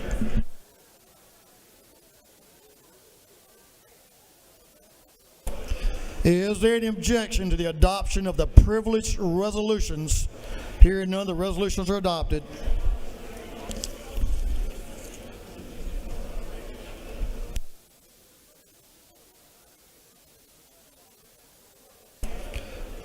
Okay, members, we have some members that will come to the well. I need you to give them their attention. They have some important afternoon orders. Representative Schofield, Representative Martinez, and Representative Bonner is recognized for an afternoon order.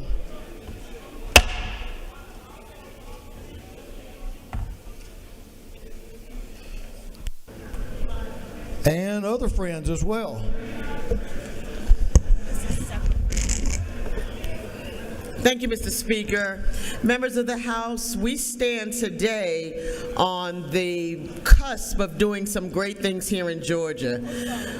Today, immediately upon adjournment, please join us in room Capitol 132 as we launch the Canadian Caucus, the first state legislative Canadian caucus in the U.S. We are looking to strengthen relationships, foster trade, and explore opportunities in Georgia, between Georgia and Canada. And now I'll yield to some of my colleagues who've been on the front line trying to put this together. Rachel. Thank you so much, Representative Schofield. Mr. Speaker, thank you so much for having me here. I'm going to tell you a little bit about our great relationship between Georgia and the country of Canada. Canada exported $63.1 million to Georgia in 2023. Gas turbines is the main export. And Georgia exported $26.7 million to Canada, with fertilizers and the fruit juices being their main export. I look forward to a great relationship between Georgia, a great state of Georgia, and Canada, and with our caucus. Thank you. Thank you, Mr. Speaker. Hey, good job for our next state.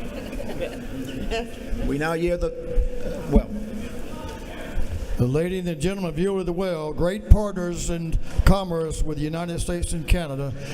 Chairman Bonner, now I know you had something you needed to bring to us. The chairman's recognized, and Representative Martinez for an afternoon order. Thank you, Mr. Speaker. Hey, good afternoon, colleagues. On your desk, I just want to highlight a booklet that was placed on your desk. It's from the Georgia Department of Veterans Services. This highlights all of the benefits the state of Georgia provides to our veteran community. So take this with you, put it in your office, use it as a reference. Commissioner Patricia Ross and her team do an outstanding job at the Department of Veterans Services. If you have any questions, please come see me. Thank you, Mr. Speaker. Representative Berry.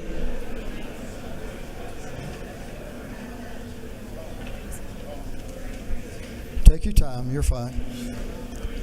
Representative Berry is recognized for an afternoon order. Thank you, Mr. Speaker. Mr. Speaker, I want to take a point of personal privilege today to acknowledge a very special person here with me. My mom is in the gallery with us today. Gentlemen, to suspend just for a minute. This is special. Y'all pay attention to the gentleman in the well. Continue. Thank you again, Mr. Speaker. My mom is in the gallery with us today, a very, very, very special guest to us. For good reasons, she's moving to Georgia finally, y'all. I told her she has to vote for me.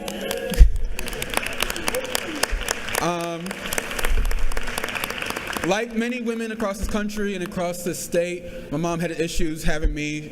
She almost died having me. And here she is today at 25 years young, and her son is the youngest person elected in the state of Georgia. So we're happy to have her. And I wanted to surprise her as well, because next week is her birthday. Again, she's turning 25 again for I don't know how many years this is. So I'm going to have the legislative choir sing happy birthday for her. Happy birthday to you. Happy birthday to you. Happy birthday, Bryce's mama. Happy birthday to you.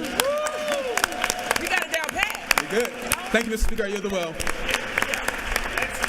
Representative Berry, after some of those comments, she may spank you when you get home, when she gets you home. I'm not sure. Happy birthday next week. Good to have you here with us in Georgia. Representative Richardson is recognized for an afternoon order.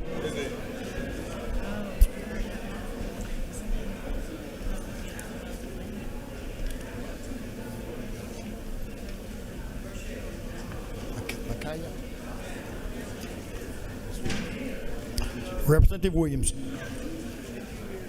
Thank you, Mr. Speaker. Actually, I have two.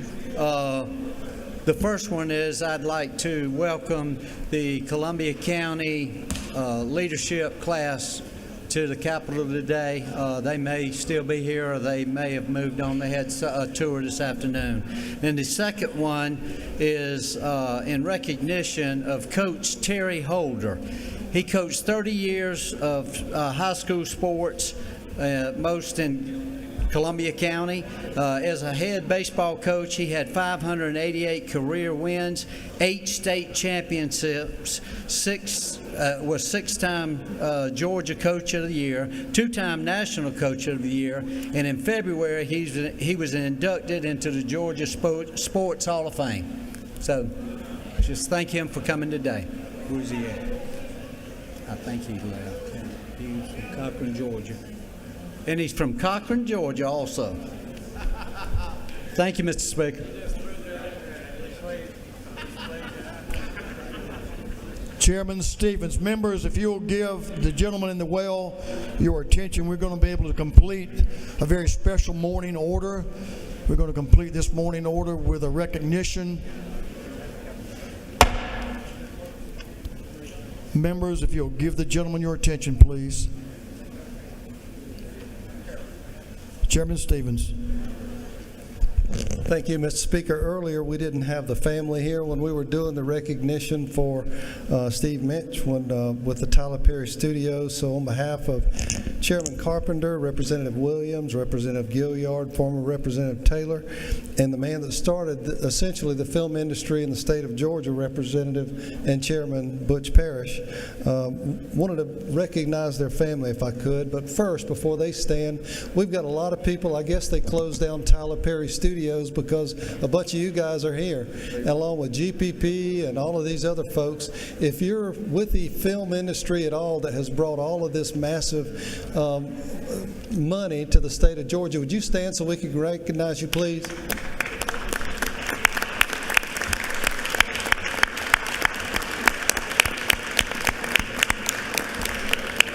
And of course, thank you. And of course, the big thing that we wanted to do today was to honor Steve's family.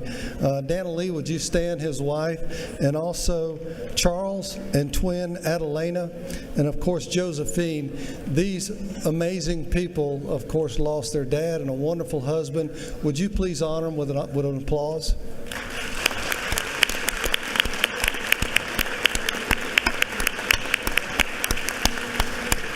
Thank you so much for joining us today. Thank you, members. Mom and children, it's great to have you here.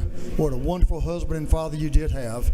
And I know he's missed at y'all's home. He's missed by the industry and by friends all over this state and around the country and around the world. Thank you.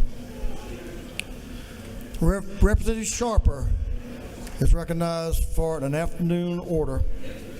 Thank you, Speaker. I'm going to be very, very brief, but the young lady that you guys will see me with today is my wife, Shaquila L. Sharper. We've been together over 30 years, and we'll be actually married 30 years coming up in July. So the lady you'll see me with, that's my wife, all right? Love you. Thank you. Congratulations. 30 years, that's very special. Members, if you'll help me recognize a former member of this House, Representative Tom Taylor, right here to my left. Let's all make Tom welcome.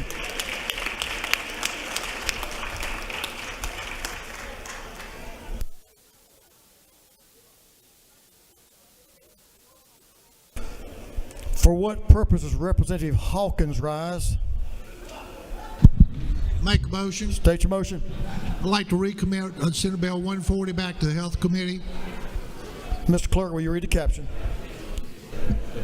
Senate Bill 140 to be entitled, an act to amend Chapter 30, Title 43 of the Official Code of Georgia annotated relating to optometrists so as to provide for doctors of optometry to dispense and sell pharmaceutical agents to patients. On the gentleman's motion that Senate Bill 140 be recommitted to the Health Committee, is there objection? Hearing none, it is so ordered.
For what purpose does Representative Campbell rise?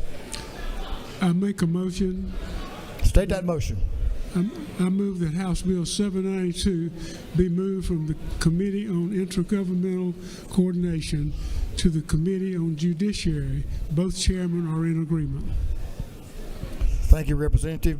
Mr. Clerk, will you read the caption? House Bill number 792 by Representative Moptown, 17th and others to be entitled an act to amend Article 1 of Chapter 10 and Title 15, the official code of Georgia annotated relating to general provisions relative to magistrate courts so as to increase the amount of magistrate courts claims from 15,000 to 30,000. On the gentleman's motion that House Bill 792 be withdrawn from the Intergovernmental Coordination Committee and recommitted to the Judiciary Committee, is the objection. Hearing none is so ordered.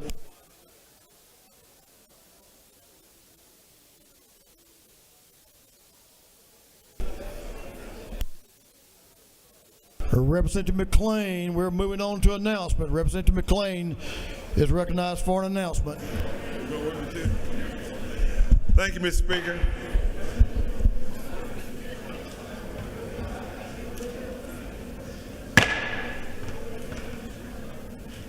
We have just a few announcements. It may be something you're interested in. Representative Dewey McLean is recognized.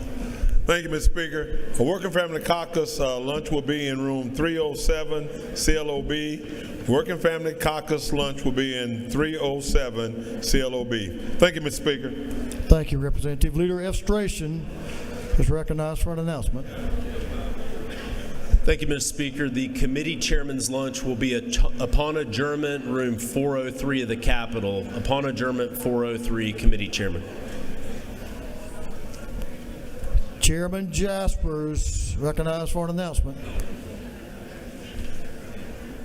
Thank you, Mr. Speaker. For those of you transportation members who always come up and ask me, how do you get a roundabout? How do you get a road widened? How do you get this bridge repaired? We have the state planning director and her staff will be at transportation today at 2 o'clock in room 606. Look forward to seeing you there. Thank you.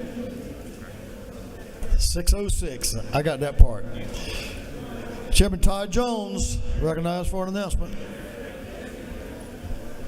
Thank you, Mr. Speaker. The Mental Health and Addictive Disease Caucuses will meet today in CLOB 328 at 2:15. 2:15. Thank you so much.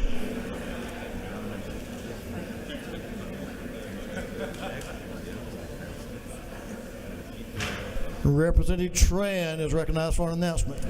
Thank you, Mr. Speaker. Ladies and gentlemen of the chamber, it is Film Day at the Capitol. We've got folks from the film industry in 216. Come say hi to some carpenters, makeup artists, seamstress. And then at 5:30, we're taking it over to City Council or City Hall in Atlanta. So come join us for the latter half of Film Day. Thank you, Mr. Speaker. Chairlady Camp recognized for an announcement. Thank you, Mr. Speaker. Intergovernmental Coordination will be meeting today at 3:30 in room 403. Thank you. Representative Adenia recognized for an announcement. Thank you, Mr. Speaker. Georgia Legislative Black Caucus members will be having a group photo today at 3 o'clock on the Capitol steps heading towards CLOB. So 3 to 3:30 is going to be a quick photo. Look forward to seeing you there. That completes our announcements. We have a birthday. Representative Buc-ee McQueen. There she is. Happy birthday. We have a group of dedicated pages today, so if you have a page, if you'll meet me down front, we will take some page photos. Majority Leader of this House is recognized for a motion. Thank you, Mr. Speaker. I move that this House stand adjourned until 9:30 a.m. on Friday, March 21st, 2025. On the motion of the Majority Leader, this House stands adjourned until 9:30 a.m. Friday, March 21, 2025. All those in favor will say aye. All those opposed say no. The ayes clearly had it. This House is adjourned until 9:30 a.m. in the morning. Thank you, members.